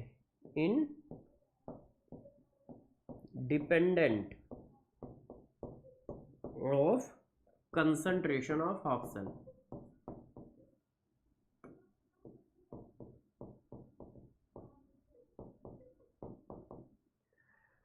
मगर स्टैंडर्ड इलेक्ट्रोड पोटेंशियल जो होता है वो इंडिपेंडेंट होता है, वो कंसंट्रेशन पे डिपेंड नहीं करता। किसी ने कहा वाई, रीजन क्या है? रीजन इसकी डिफिनीशन है। आपको डिफिनीशन पढ़ाते समय ही कह दिया था कि इसका कंसंट्रेशन फिक्स है, तो कोई भी कंसंट्रेशन दिया जाए, जब भी ये निकाला जाएगा 1 मोलर कंसंट्रेशन पे निकाला जाएगा, तो ये निकाला ही हमेशा 1 मोलर कंसंट्रेशन पे जाता है, तो ये कंसंट्रेशन पे डिपेंड कैसे करेगा? क्वेश्चन में उसका कोई भी कंसंट्रेशन दिया हो, उस कंसंट्रेशन पे तो वो मेजर ही नहीं किया गया है, वो मेजर हमेशा इस कंसंट्रेशन पे किया गया है। और स्टैंडर्ड इलेक्ट्रोड पोटेंशियल में कंसंट्रेशन फिक्स नहीं है, तो कंसंट्रेशन कम है तो वैल्यू कम या ज्यादा होगी, कंसंट्रेशन अलग तो वैल्यू अलग। मगर यदि कंसंट्रेशन ऑलवेज सेम है तो वैल्यू सेम उस पर्टिकुलर हाफ सेल की। तो यार यहां पर कंसंट्रेशन चेंज ही नहीं होना है। तो जब कंसंट्रेशन कभी नहीं चेंज होगा तो उसके रिस्पेक्ट में वैल्यू भी कभी नहीं चेंज होगी। वो तो क्वेश्चन में दी है, मगर जब ये मेजर किया गया है तो वो इसी पर मेजर किया गया है। तो स्टैंडर्ड इलेक्ट्रोड पोटेंशियल किसी भी हाफ सेल का हमेशा कांस्टेंट रहेगा, वो चेंज नहीं होगा। मगर नॉर्मल इलेक्ट्रोड पोटेंशियल चेंज होता रहेगा। यदि कंसंट्रेशन चेंज है तो वैल्यू चेंज है। फॉर एग्जांपल, ये इंपॉर्टेंट पॉइंट है, ये भी ध्यान रखना। फॉर एग्जांपल, अब मैं आपको क्वेश्चन, मैंने कहा था ना क्वेश्चन चालू, अब देखो मैं क्वेश्चन आपको देता हूं, देखो। फॉर एग्जांपल जैसे ये देखो, मैंने क्वेश्चन दिया कि 0.2 मोलर जिंक सल्फेट को हमने क्या किया है, जिंक रॉड में डाल दिया है, जिंक रॉड में। तो इसका इलेक्ट्रोड पोटेंशियल आया है x1 इलेक्ट्रोड पोटेंशियल, ठीक है, माइनस का रिडक्शन इलेक्ट्रोड पोटेंशियल कितना है, x1। अब मैंने फिर क्या किया, दूसरा सेल बनाया, उसमें मैंने इसका कंसंट्रेशन 0.1 ले लिया और हाफ सेल वही है, बस कंसंट्रेशन चेंज कर दिया। तो इसका इलेक्ट्रोड पोटेंशियल आया है x2 इलेक्ट्रोड पोटेंशियल। अब मैं पूछ रहा हूं इनमें क्या रिलेशन होगा, क्या ये आपस में बराबर होंगे? क्यों? क्योंकि हाफ सेल बराबर है, सेम हाफ सेल है, आप चेक कर लो, सेम हाफ सेल है, सेम हाफ सेल है। ये देखो हाफ सेल क्या है, सेम, चेक करो बच्चों। भाई जेडन हाफ सेल ऊपर भी है, जेडन हाफ सेल नीचे भी है। जिंक रॉड को जिंक मेटल में डाला गया, जिंक रॉड को जिंक आयन में डाला गया, मगर कंसंट्रेशन अलग अलग है। तो बताओ वैल्यू कैसी आएगी, बताओ भाई वैल्यू कैसी आएगी, सारे बच्चे बताएं, वैल्यू क्या आएगी, बराबर या अलग अलग? तो कौन सा पोटेंशियल है, नॉर्मल है, स्टैंडर्ड नहीं है। स्टैंडर्ड पोटेंशियल कंसंट्रेशन पे डिपेंड करता है, और कंसंट्रेशन क्या है, अलग अलग। तो वैल्यू अलग अलग आएगी, वैल्यू क्या होगी, अलग अलग। और यही क्वेश्चन अब मैं ऐसे पूछ देता हूं, देखो सेम क्वेश्चन है और सेम आंसर है, आंसर भी कॉपी कर लेने चाहिए थे मेरे को, अभी कर लेते हैं, है ना। देखो बस मैंने स्टैंडर्ड लगा दिए ऐसे। अब मैं कह रहा हूं क्या दोनों की न्यूमेरिकल वैल्यू आपस में बराबर है या अलग अलग है?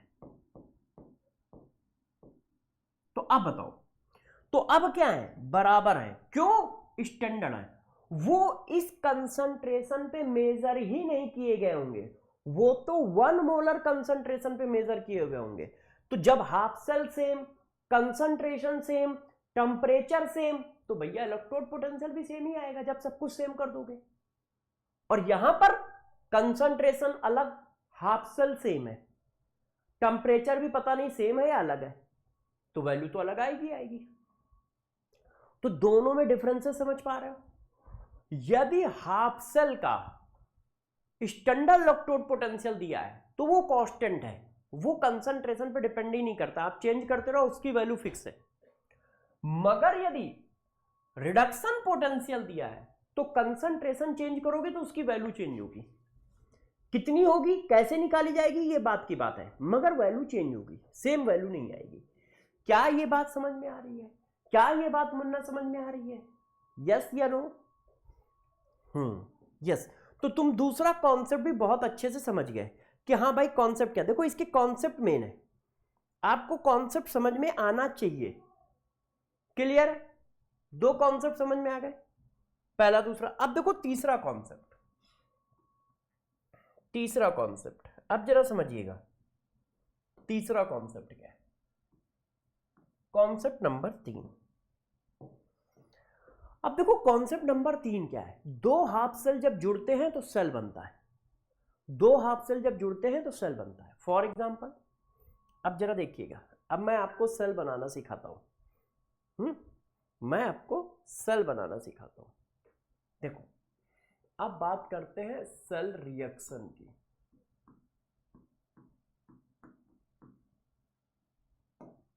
कि सेल रिएक्शन कैसे बनती है। देखो बच्चों गौर से समझिएगा, सेल रिएक्शन कैसे बनती है। तो पहले सेल कैसे बनता है।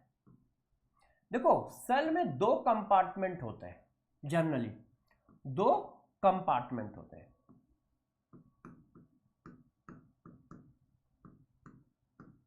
ठीक, दो कंपार्टमेंट होते हैं। दो कंपार्टमेंट का मतलब होता है सेल जो होता है दो हाफ सेल से मिलकर बना होता है।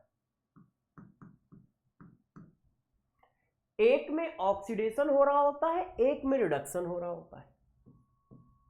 एक में क्या होता है, एक हाफ सेल जो होता है उसमें जो होगा ऑक्सीडेशन हो रहा होगा और एक में रिडक्शन हो रहा होगा, और एक हाफ सेल में ऑक्सीडेशन हो रहा होगा। जिसमें ऑक्सीडेशन हो रहा होता है उसको हम लोग बोल देते हैं क्या, एनोड। जिसमें रिडक्शन हो रहा होता है उसको हम बोल देते हैं क्या, कैथोड। तो एक सेल जो होता है वो एनोड और कैथोड से मिलके बनता है।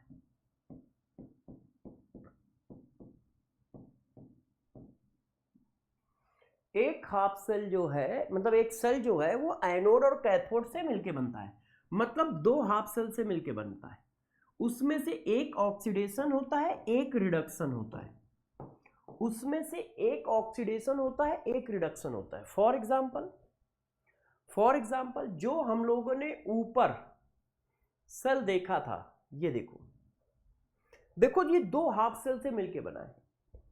इनमें से एक एनोड होगा, एक कैथोड होगा। ये जो जिंक वाला हाफ सेल है, जिंक वाला, ये क्या करता है, ऐसे करता है, जिंक रॉड से इलेक्ट्रॉन निकालकर जिंक आयन बनाता है, ऐसा। और जो कॉपर है, ये कॉपर आयन रॉड से दो इलेक्ट्रॉन एक्सेप्ट करके ये बनाते हैं। तो ये देखो 0 से +2, इसमें क्या हो रहा है, ऑक्सीडेशन। तो इसका मतलब ये वाला जो है ये बोला जाएगा एनोड। क्यों, क्योंकि इसमें ऑक्सीडेशन हुआ। और ये देखो +2 से 0, ये क्या हो रहा है, रिडक्शन। तो ये वाला कैथोड। और इन दोनों को मिला के सॉल्ट ब्रिज के थ्रू मिला दिया तो क्या बन गया, सेल बन गया। इन दोनों को सॉल्ट ब्रिज के थ्रू क्या कर दिया, ऐड कर दिया, तो क्या बन गया, सेल बन गया। सेल बन गया। अब हमें कैसे पता चलेगा कि जिंक वाले का ऑक्सीडेशन कराना है, कॉपर वाले का रिडक्शन कराना है। क्या सपना आया या हरी चटनी आई, ओ भाई कॉपर का रिडक्शन कराओ। आपको कैसे पता चला, बताओ भाई। अरे मुन्ना बताओ बताओ बताओ, मुन्ना आपको कैसे पता चला कि हमें कॉपर वाले का रिडक्शन कराना है या जिंक वाले का ऑक्सीडेशन कराना है। आपको कैसे पता चलेगा, ये तो बताओ भाई। दो हाफ सेल को जोड़ोगे तो उसमें से एक में ऑक्सीडेशन होना है, एक में रिडक्शन होना है। हम किसका ऑक्सीडेशन कराएं, हम किसका रिडक्शन कराएं, ये कैसे पता चलेगा। क्या सपने में घंटी बजेगी है, कोई इलू टीलू तो है नहीं कि दिल का तार बजेगा। तो आपको कैसे पता चलेगा कि किसका ऑक्सीडेशन कराना है, किसका रिडक्शन कराना है। ये बात जानते हो कैसे पता चलती है, गौर से देखिएगा, अब वही बताने जा रहा हूं। अब जरा देखो हमको कैसे पता चलेगा कि किसका ऑक्सीडेशन कराएं, किसका रिडक्शन कराएं। तो पॉइंट नंबर 2, यदि किसी की स्टैंडर्ड आरपी वैल्यू ज्यादा है तो वो क्या बताता है, इट मींस वो रिप्रेजेंट क्या करता है। स्टैंडर्ड आरपी वैल्यू मतलब रिडक्शन पोटेंशियल किसी का क्या रिप्रेजेंट करता है। तो देखो इसकी मीनिंग क्या होती है, ये रिप्रेजेंट क्या करता है, पहले ये समझो। ये रिप्रेजेंट क्या करता है, रिप्रेजेंट करता है कि ये हाफ सेल या फिर हाफ सेल लिख देता हूं, हाफ सेल इलेक्ट्रॉन गेन करने की टेंडेंसी सबसे ज्यादा है।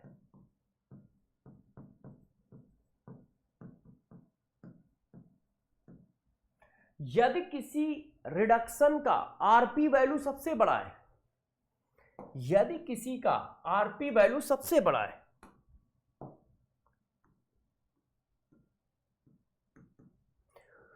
तो ये बता रहा है कि सबसे पहले ये इलेक्ट्रॉन को गेन करेगा, और जहां इलेक्ट्रॉन गेन हुए वहां क्या हुआ, रिडक्शन।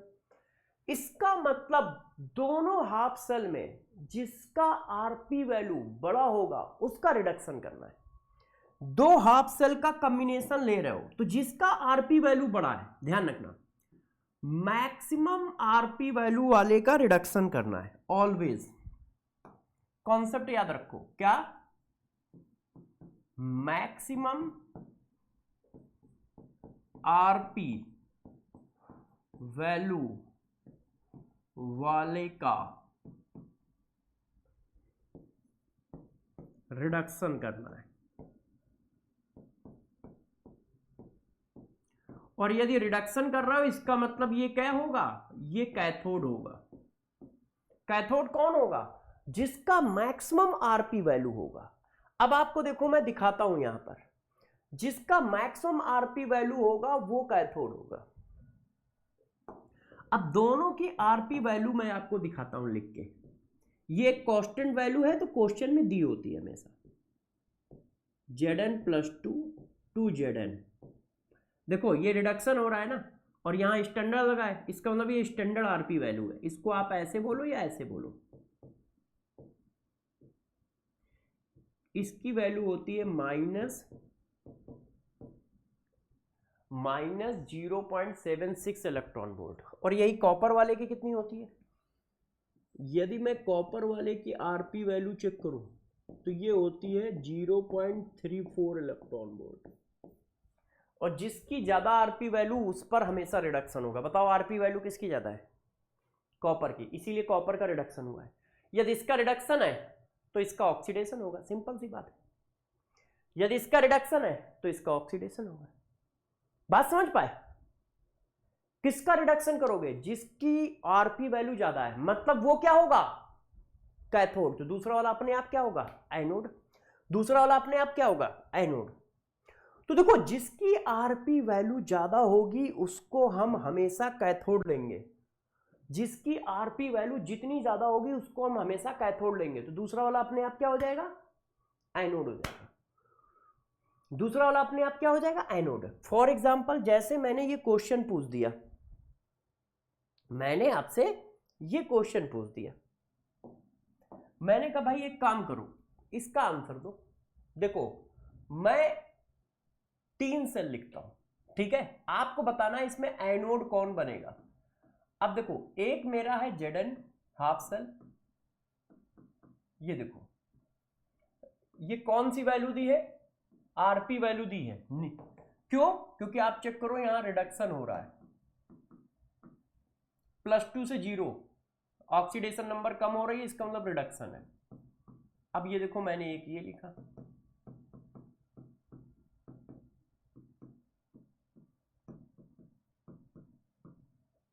और एक मैंने ये लिखा, ये देखो। अब मैंने कहा हमें कोई दो लेने, हमें 2 हाफ सेल लेके सेल बनाना है ना। Form a cell with any 2 half cell,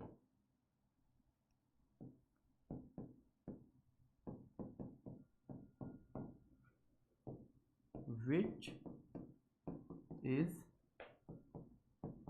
cathode.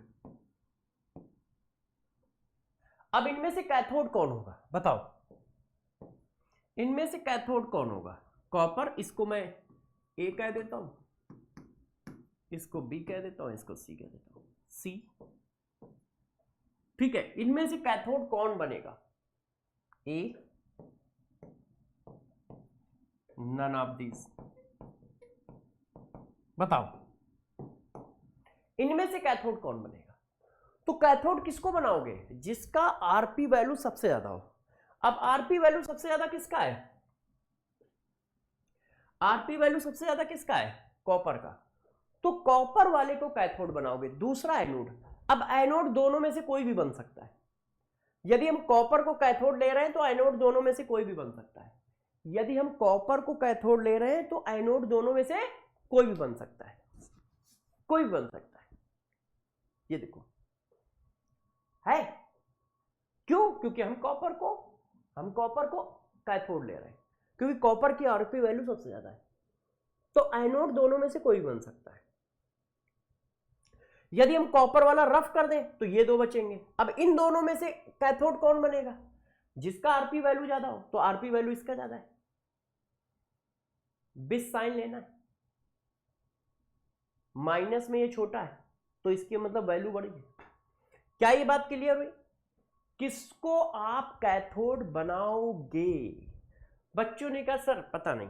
तो मैंने कहा चलो एक क्वेश्चन देता हूं इस पर मेरे पास क्वेश्चन है। आप ये वाला क्वेश्चन करो, पढ़ो और बताओ। कॉपर और silver, if we form a galvanic cell with combination of above two half cell, which one half cell behaves as a cathode?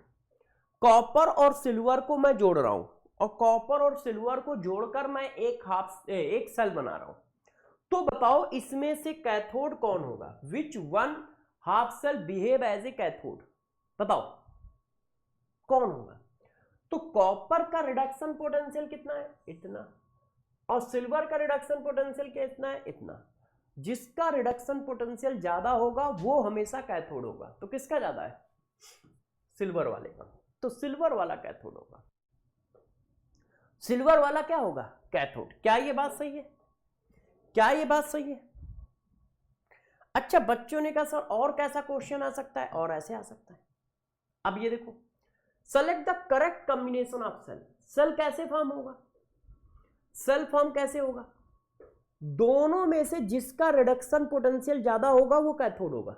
अब देखो 3 सेल है, 3 हाफ सेल है। अब 3 हाफ सेल में कोई 2 जोड़ोगे तो सेल बन जाएगा।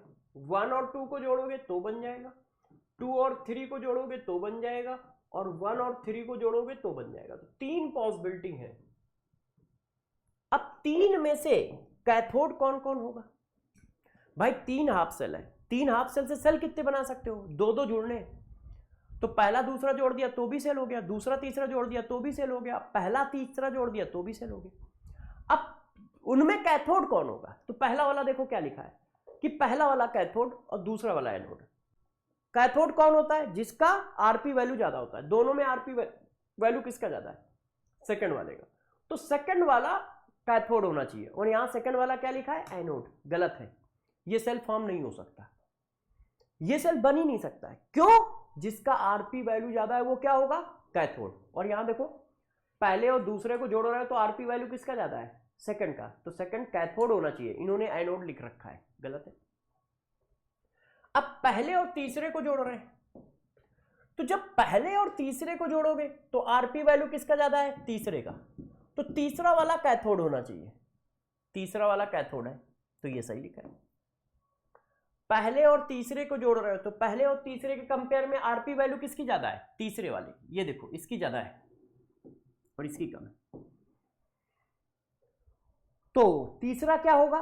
कैथोड। और पहला क्या होगा? एनोड। और यहां सही है, तो ये सही है। अब इसमें आ जाओ, दूसरे और तीसरे को जोड़ रहा हूं तो इन दोनों को जोड़ोगे तो आरपी वैल्यू किसका ज्यादा है? इसका ज्यादा है कि इसका ज्यादा है? इसका। तो तीसरा वाला कैथोड होगा। यहां तीसरा वाला एनोड लिखा है, गलत है। ऑल कॉम्बिनेशन इज पॉसिबल, गलत है। आंसर क्या है? बी। बात समझ गए भाई? जब 3 हाफ सेल दिए हैं तो 3 सेल बना सकते हो। अब 3 सेल में कैथोड कौन कौन होगा? रिलेटिवली है ना, दोनों में से जिसका आरपी वैल्यू ज्यादा होगा वो कैथोड होगा, 2 के कॉम्बिनेशन में। तो ये क्वेश्चन समझ पाए, कर पाए? जब मैंने पहला और दूसरा जोड़ा तो पहला और दूसरा जोड़ा तो देखो आरपी वैल्यू किसकी ज्यादा है, दूसरे वाले की, तो दूसरा कैथोड होना चाहिए, और यहां पहला कैथोड लिखा है तो ये गलत हो गया। जब पहले और तीसरे को जोड़ा तो आरपी वैल्यू किसकी ज्यादा है, इसकी, तो ये कैथोड होना चाहिए, है सही लिख गया। दूसरे और तीसरे को जोड़ा तो आरपी वैल्यू किसकी ज्यादा है, इसकी, तो ये कैथोड होना चाहिए तीसरा, और यहां तीसरा क्या लिखा है नोट, तो गलत लिखा है, कट गया। तो अब हम लोग क्या सीख गए, अब हम लोग ये भी सीख गए कि भाई एनोड किसको बनाना है, कैथोड किसको बनाना है। सीखे कि नहीं सीखे, देखो एनोड किसको बनाना है, कैथोड किसको बनाना है, यहां तक हम लोग बातें सीख गए। अब आपको देखो एक और कॉन्सेप्ट देता हूं, एक और सीएचडी, एक और कॉन्सेप्ट, इलेक्ट्रोड पोटेंशियल ही मेन हेडिंग है, इसी के सारे क्वेश्चन पेपर में आते हैं, इसी के सारे क्वेश्चन आते हैं, तो ये बहुत इंपॉर्टेंट हेडिंग है। अब जरा गौर से देखो, आपने कहा कि आरपी वैल्यू जिसकी ज्यादा है वो तेजी से इलेक्ट्रॉन गेन करना चाहता है, अपने में रिडक्शन करना चाहता है। यदि वो रिडक्शन करना चाहता है तो वो क्या बना, आरपी वैल्यू ज्यादा है तो वो अपने में रिडक्शन करना चाहता है, सॉरी बच्चों, अब यदि वो रिडक्शन करना चाहता है तो वो क्या बना, रिड्यूसिंग एजेंट, है ना। देखो रिड्यूसिंग पावर जो है,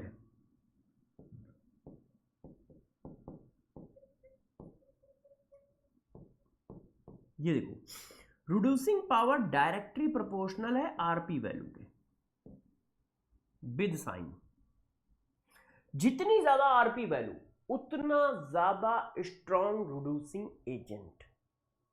रिड्यूसिंग एजेंट सेल्फ में क्या करेगा, ऑक्सीडेशन, उल्टा होगा, सॉरी उल्टा होगा,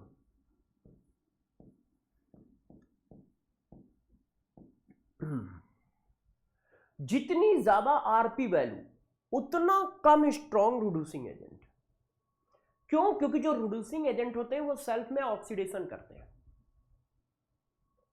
सेल्फ में ऑक्सीडेशन करते हैं, और ऑक्सीडाइजिंग पावर क्या होगी, ऑक्सीडाइजिंग पावर जो होगी, ऑक्सीडाइजिंग एजेंट, वो डायरेक्टली प्रोपोर्शनल होगा आरपी वैल्यू के, जितनी ज्यादा आरपी वैल्यू उतना ज्यादा ऑक्सीडाइजिंग एजेंट।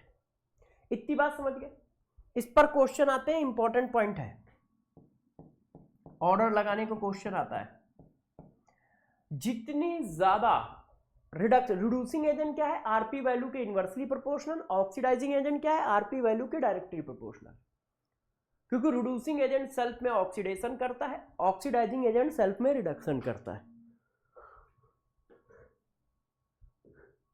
अब जरा देखो यार, इस क्वेश्चन को देखो,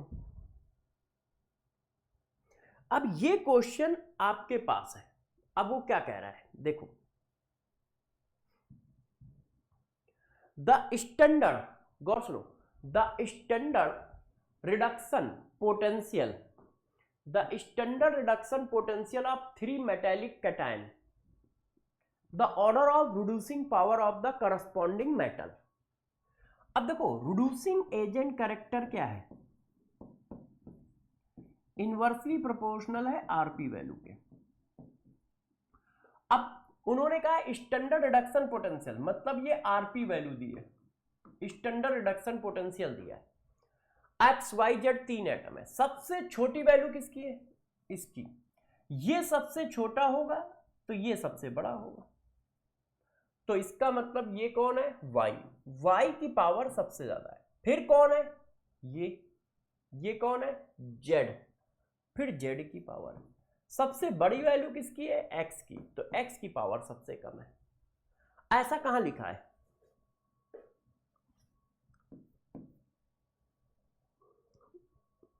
क्यों, क्योंकि reducing agent character RP value के इनवर्सली प्रोपोर्शनल है, reducing agent character RP value के इनवर्सली प्रोपोर्शनल है। तो सबसे छोटी वैल्यू कौन सी है, ये, तो सबसे स्ट्रॉन्ग रिड्यूसिंग एजेंट है।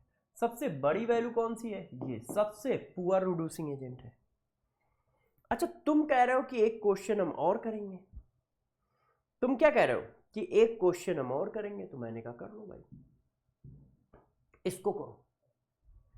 अब क्या पूछा जा रहा है तेरे को, consider the following reduction process, the reducing power of the metal increases in the order, increases order में रिड्यूसिंग पावर लगाओ, तो सबसे छोटी वैल्यू क्या है? क्यों? क्योंकि रिड्यूसिंग पावर पूछ रहा है और रिड्यूसिंग पावर इनवर्सली प्रोपोर्शनल होती है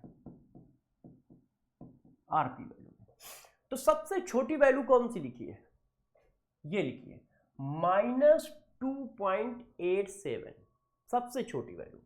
तो इसका मतलब कैल्शियम सबसे ज्यादा होगा, तो ये गलत हो गया, ये गलत हो गया, कैल्शियम सबसे ज्यादा होगा। फिर कौन होगा? Mg। तो कैल्शियम के बाद Mg, ये देखो। फिर कौन होगा इसकी? ये फिर होगा Zn और फिर होगा निकल, ये देखो, फिर होगा Zn, फिर होगा निकल। क्या बात समझ पा रहे हो? बिल्कुल समझ पा रहे होगे। अब जरा देखना, कभी कभी वो ऐसा क्वेश्चन डाल देते हैं तो आप फंस जाओगे। अब इस क्वेश्चन को आप पढ़ लो, मैं नहीं कर रहा, फिर मैं बताता हूं इसको करेंगे कैसे। आप देखो जरा लिखा क्या है। The standard reduction potential at 298 kelvin for the following half cell are given. आपको आरपी वैल्यू दी है, स्टैंडर्ड रिडक्शन पोटेंशियल दिया है। Which is the strongest reducing agent. अब बात फंसा दी, वो ऑर्डर नहीं पूछ रहा है, वो देखो ऐसे लिख रहा है कि इनमें से स्ट्रॉन्गेस्ट रिड्यूसिंग एजेंट कौन होगा? Zn, hydrogen gas, क्रोनियम solid, Fe2 positive, ऐसे। तो अब आप गौर से सुनिए, गौर से सुनिए, मैं आपको एक और कॉन्सेप्ट देता हूं जैसे इस तरह का क्वेश्चन आप निकाल पाए। कॉन्सेप्ट नंबर 5 देखो, कॉन्सेप्ट नंबर 5,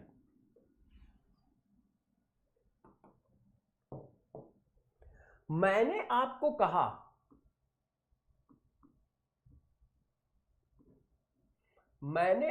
कहा कि भाई जिसका रिड्यूसिंग पावर सबसे ज्यादा होगा, जिसका आरपी वैल्यू सबसे कम होगा।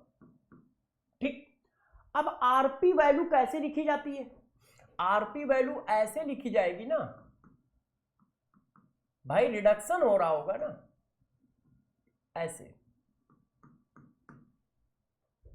ऐसे लिखा जाएगा ना, रिडक्शन हो रहा होगा। तो ध्यान रखना, स्ट्रॉन्गेस्ट रिड्यूसिंग एजेंट कौन होता है? ये होता है। स्ट्रॉन्गेस्ट रिड्यूसिंग एजेंट कौन होता है? ये होता है जिसकी आरपी वैल्यू सबसे छोटी हो, मगर उसमें कौन सा? लो ऑक्सीडेशन नंबर वाला। रिडक्शन हो रहा है ना, तो रिडक्शन में लो ऑक्सीडेशन नंबर वाला। और यदि मान लो उल्टा पूछ दिया जाए, ऑक्सीडाइजिंग एजेंट डायरेक्टली प्रोपोर्शनल होता है आरपी वैल्यू के, तो यदि वो कहता कि स्ट्रॉन्गेस्ट ऑक्सीडाइजिंग एजेंट कौन है बताओ, तो oxidising agent higher oxidation number वाला बोला जाता है, ये स्ट्रॉन्गेस्ट ऑक्सीडाइजिंग एजेंट होगा।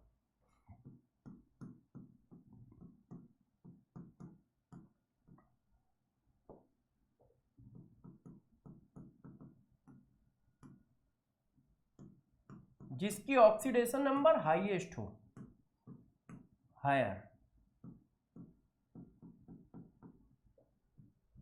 बात समझ पाए? अभी थोड़ा कंफ्यूज हो गए, देखो मैं बताता हूं।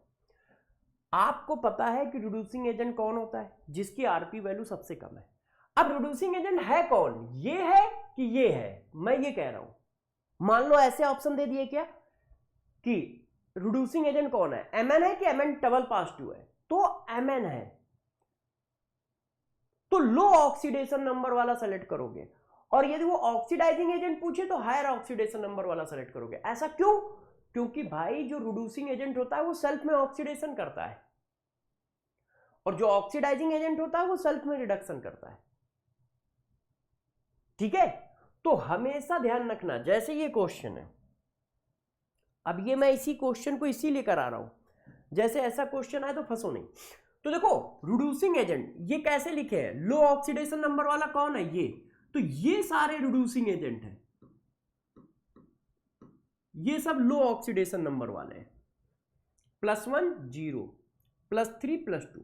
तो इनमें से कोई एक स्ट्रॉन्गेस्ट रिड्यूसिंग एजेंट होगा। और कौन होगा? जिसका आरपी वैल्यू सबसे कम होगा। आरपी वैल्यू सबसे कम कौन है? ये एक बार देखना, सही पहचानना हो ना। आरपी वैल्यू सबसे कम ये है, तो स्ट्रॉन्गेस्ट रिड्यूसिंग एजेंट ये होगा। आरपी वैल्यू सबसे कम ये है, तो स्ट्रॉन्गेस्ट रिड्यूसिंग एजेंट ये होगा। अब यही स्ट्रॉन्गेस्ट ऑक्सीडाइजिंग एजेंट पूछता, यदि मैं इस क्वेश्चन में स्ट्रॉन्गेस्ट ऑक्सीडाइजिंग एजेंट पूछ लेता,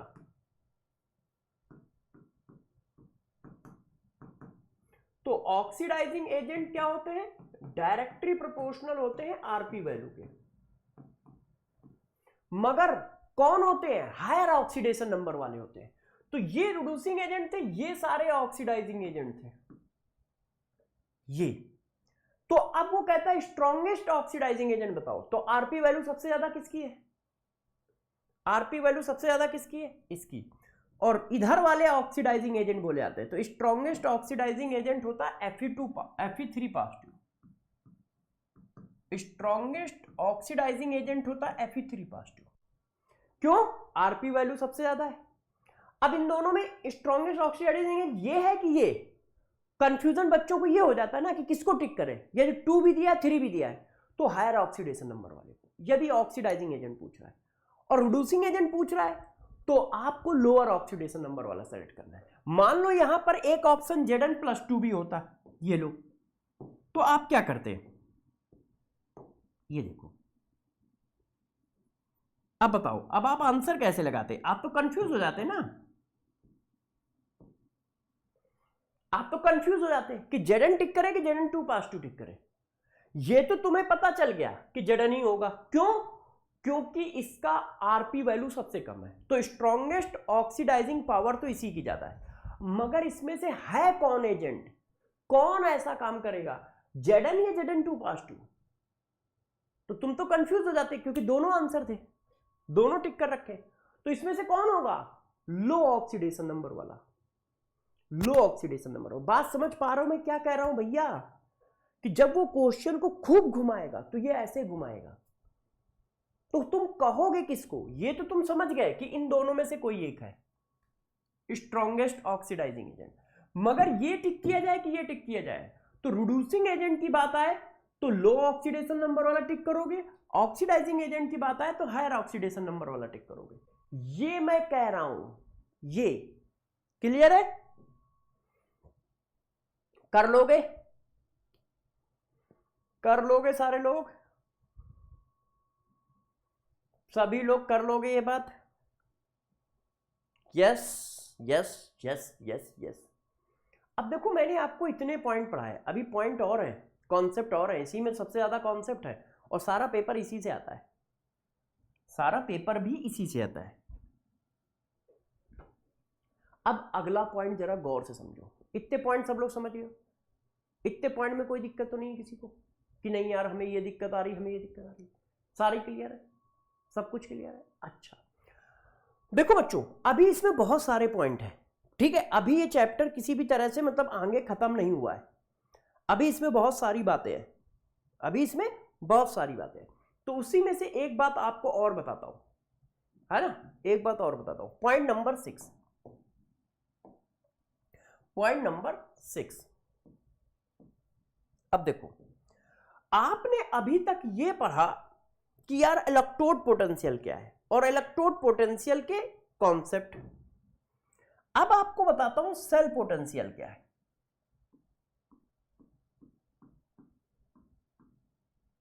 ई सेल, ई सेल का मतलब सेल पोटेंशियल।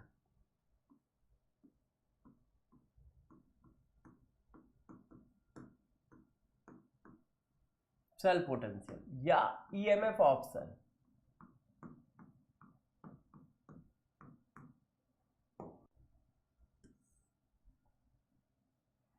देखो, आपने सेल कैसे बनाया? आपने सेल ऐसे बनाया कि भाई हम एनोड और कैथोड को सम करेंगे तो सेल बनेगा, ठीक? एनोड का अपना एक पोटेंशियल होता है,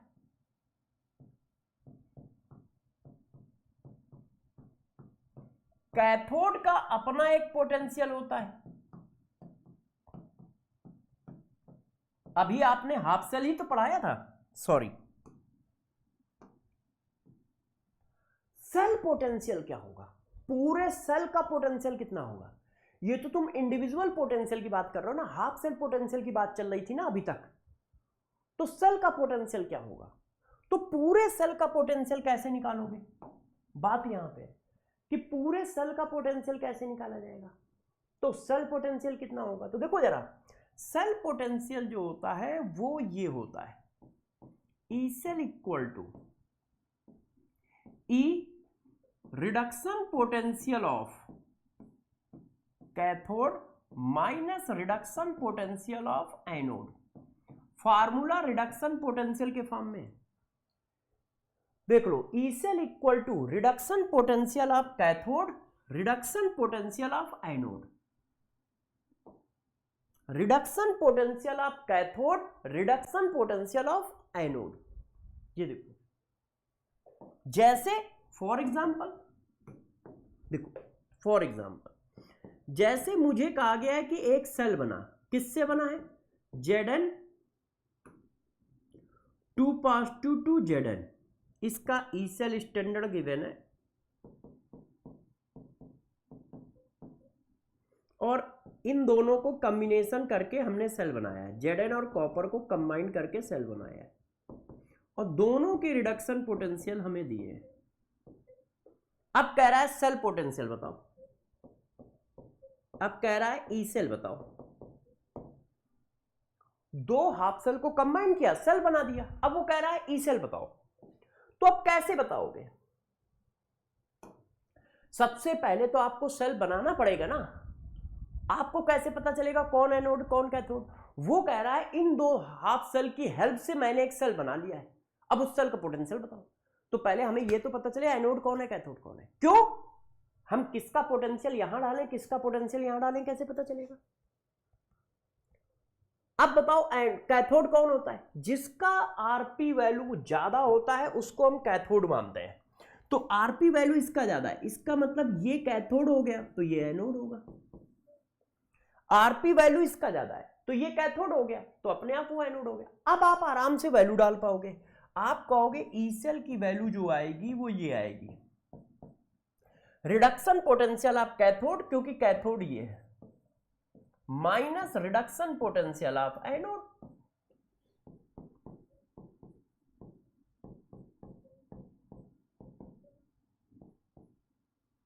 दस 0 और 10 11,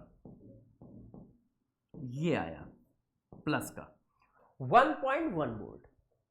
तो बात समझ पाए कि यदि ई सेल निकालना है तो reduction potential of cathode minus reduction potential of anode लिखना होगा। और पहले हाफ सेल में क्या करोगे? सेलेक्ट करोगे कैथोड कौन है, और कैथोड कौन है तो कैथोड का पोटेंशियल कैथोड पे डाल दिया, एनोड का एनोड पे डाल दिया, और दोनों का रिडक्शन पड़ा है। ध्यान रखो, reduction potential of cathode minus reduction potential of anode. और किसी बच्चे का मन हो तो वो इसको ऐसे भी कर सकता है। देखो देखो, तो हमने पूरे सेल का पोटेंशियल क्या पढ़ा?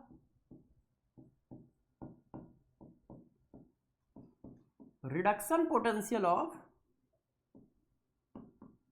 Cathode minus reduction potential of anode. Clear? अब इस फार्मूले को चाहो तो दूसरी तरह से भी चेंज कर सकते हो। कैसे? आपको पता है किसी भी हाफ सेल का रिडक्शन पोटेंशियल और ऑक्सीडेशन पोटेंशियल इक्वल होते हैं विद अपोजिट साइन। सबसे पहला पॉइंट यही लिखाया है।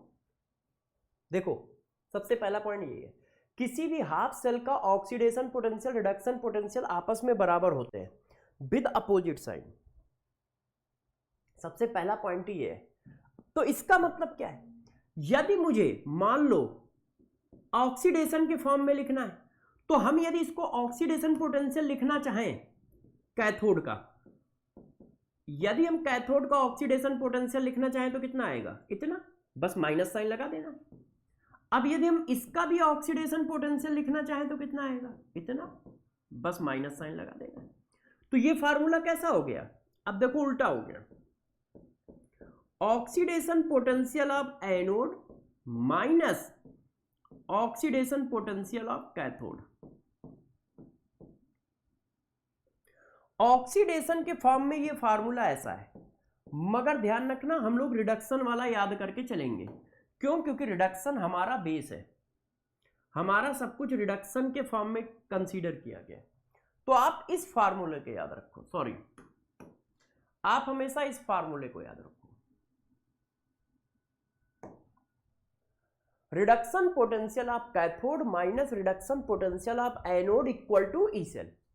Reduction potential of cathode minus reduction potential of anode equal to E cell. अब इस पर देखो और भी मैं क्वेश्चन कराता हूं, है ना, और भी क्वेश्चन कराता हूं जैसे आप लोग इस बात को समझ पाए कि करना कैसे है। जैसे ये देखो PYQ, देखिए आप लोग जल्दी से, standard electrode potential of SN4 positive to SN couple is इतना। ये आरपी वैल्यू दी है स्टैंडर्ड वाले की, and the half cell of Cr3 positive to Cr, देखो यहां पर भी रिडक्शन हो रहा है, +3 से 0 रिडक्शन, इसका भी क्या दिया है? स्टैंडर्ड रिडक्शन पोटेंशियल दिया।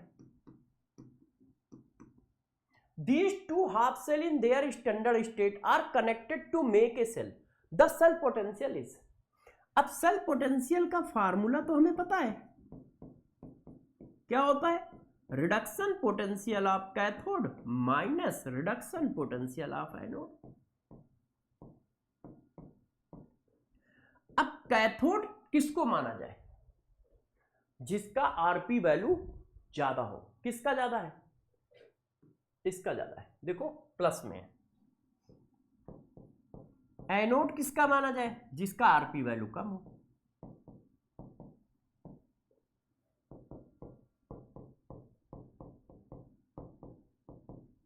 तो ये कितना हो गया? 9, और ये कितना हो गया? 8, है ना, प्लस का।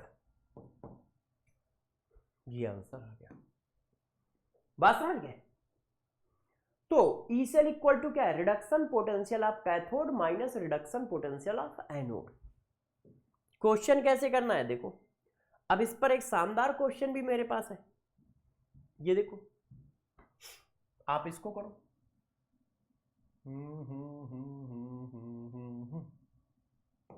ये देखो, ये भी आपके स्कूल का है, मतलब कॉलेज का है, आपके एग्जाम का है। ये देखो, अब जरा देखो, Fe+2 से 0, इसका मतलब आरपी वैल्यू दी है। Fe+3 से 0 आरपी वैल्यू दी है। अब आपको बनाना है, तो पहले तो सेल तो बनाओ। सेल क्या है? तो देखो, ये जो है लिखने में उसने क्या किया है? थोड़ी सी कंजूसी की है और आपको फंसाया है। आपको जो सेल लिख रहा है वो ऐसे लिख रहा है,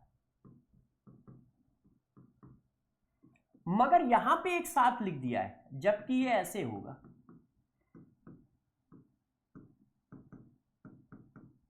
भाई यहां 3 लिखे हैं, तो जब ये 2 है तो 2 में से 2 में गए होंगे ना। Atom neither be create nor be destroy. तो Fe2 पॉजिटिव जो गया होगा वो 2Fe2 पॉजिटिव पे गया होगा ना, 3 पे थोड़ी चला जाएगा, ये 3 थोड़ी हो जाएंगे। इसका मतलब 2 इसके होंगे, 1 इसका वाला होगा, इसके रिस्पेक्ट में होगा। तो देखो, एक हाफ सेल ये है, एक हाफ सेल ये है। ओ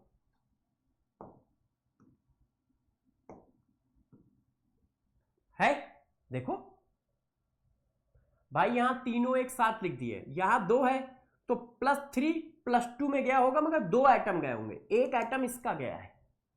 तो अब आप देख लो, आपको एनोड कौन, कैथोड कौन? तो cell potential, reduction potential of cathode, reduction potential of anode. अब कैथोड दोनों में है कौन? कैथोड में क्या होता है? रिडक्शन। तो रिडक्शन किस में हो रहा है? चेक करो, इसमें हो रहा है, +3 से +2 रिडक्शन। तो रिडक्शन वाला ये है, तो ये पहले आ गया, सॉरी। अच्छा, ना ना ना ना, ये क्वेश्चन तुम अभी नहीं कर पाओगे,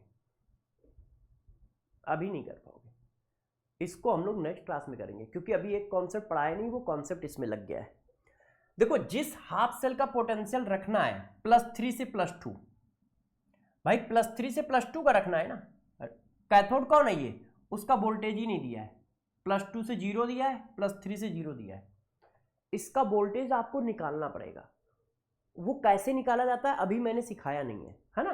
तो ये हम लोग नेक्स्ट क्लास में करेंगे, क्योंकि नेक्स्ट क्लास में उसको मैं सिखाऊंगा नेक्स्ट लेक्चर में। नेक्स्ट लेक्चर ही लास्ट लेक्चर होगा। नेक्स्ट लेक्चर मतलब लास्ट लेक्चर, उसमें ये बात सिखाएंगे। तो अभी ये क्वेश्चन छोड़ देना, कोई मत करना, है ना, कोई मत करना। भाई ने क्वेश्चन अच्छा कर रखा है, मतलब फंसा रखा है, ये देख लेते हैं। हाँ, तो वो क्वेश्चन हम लोग नेक्स्ट क्लास में करेंगे, क्योंकि उसमें एक कॉन्सेप्ट लग रहा है जो अभी पढ़ाया नहीं है, अभी पढ़ाएंगे, है ना। और बात समझ गए ना मैं क्यों कह रहा हूं। भाई जिस हाफ सेल के पोटेंशियल को यहां रखना है, कौन से हाफ सेल को रखना है, +3 से +2, +3 से +2 का कैथोड, उसका तो पोटेंशियल दिया ही नहीं है। तो ऐसा नहीं कि ये क्वेश्चन गलत है, क्वेश्चन सही है, इसका पोटेंशियल खुद निकालना होता है। दो हाफ सेल पोटेंशियल की हेल्प से किसी तीसरे हाफ सेल के पोटेंशियल को निकाला जा सकता है, मगर वो कैसे निकालना होता है अभी तक मैंने सिखाया नहीं है, अभी वो आगे आएगा। क्वेश्चन उसका पहले आ गया है, मैं ये कह रहा हूं, ठीक है। यदि दो हाफ सेल दिए हैं तो किसी तीसरे हाफ सेल का पोटेंशियल निकाला जा सकता है। अब वो कैसे निकालना होता है ये अभी नहीं सिखाया है, और वहां यहां निकाल के डालना है, बस और कुछ नहीं करना है। ये वाला तो दिया है, ये वाला निकाल के डालना है। तो अभी जब सिखाया नहीं है तो उस टाइम कर नहीं सकते। अब इसको पढ़ो, देखो वो कह रहा है एक हाफ से लिए है, एक हाफ से लिए है। अब कह रहा है सेल पोटेंशियल बताओ। तो हमारा तो सेल पोटेंशियल का सीधा सीधा फार्मूला है। क्या फार्मूला है भाई, reduction potential of cathode minus reduction potential of anode. अब कैथोड कौन है, तो इसका पोटेंशियल कितना है, Zn प्लस इतना इतना, if half cell potential R। अच्छा, इस सेल का निकालना है, ये हाफ सेल पोटेंशियल है, ये दिया है और ये दिया। तो भाई बड़ा पोटेंशियल किसका है, इसका। तो इसका मतलब ये वाला कौन होगा, कैथोड, और ये वाला कौन होगा, एनोड। तो कैथोड का हमें पहले रखना है, फिर एनोड का रखना है।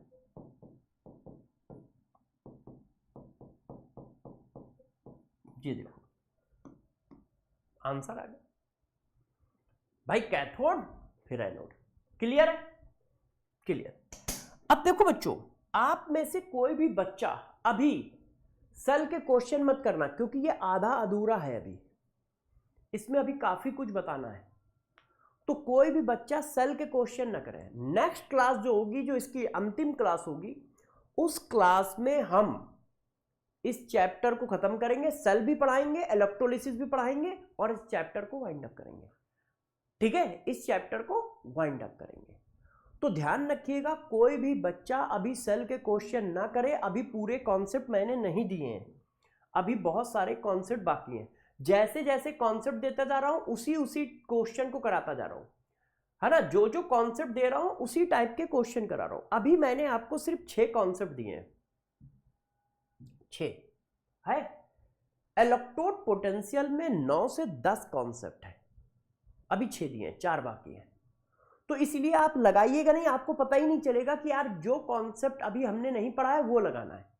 तो अभी आप इसके क्वेश्चन न करिएगा, बस इस लेक्चर को रिवाइज करके आइएगा नेक्स्ट क्लास में, लेक्चर नंबर 3। और लेक्चर नंबर 3 में ये खत्म कर देंगे, क्योंकि आपने कहा था 3 लेक्चर में पेपर इसको करा दीजिएगा, तो 3 लेक्चर में इसको करा देंगे, है ना। आज का क्लास रिकॉर्डेड था, मगर नेक्स्ट क्लास जब आपको अब मिलेगा वो लाइव मिलेगा। तो लाइव क्लास में हम चर्चा करेंगे, मगर ये सारा रिवाइज करके आइएगा, नहीं तो समझने में बहुत दिक्कत आएगी, समझने में बहुत दिक्कत आएगी। ठीक है, अब हम नेक्स्ट क्लास में मिलेंगे। बाय बाय, अपना ध्यान रखिएगा।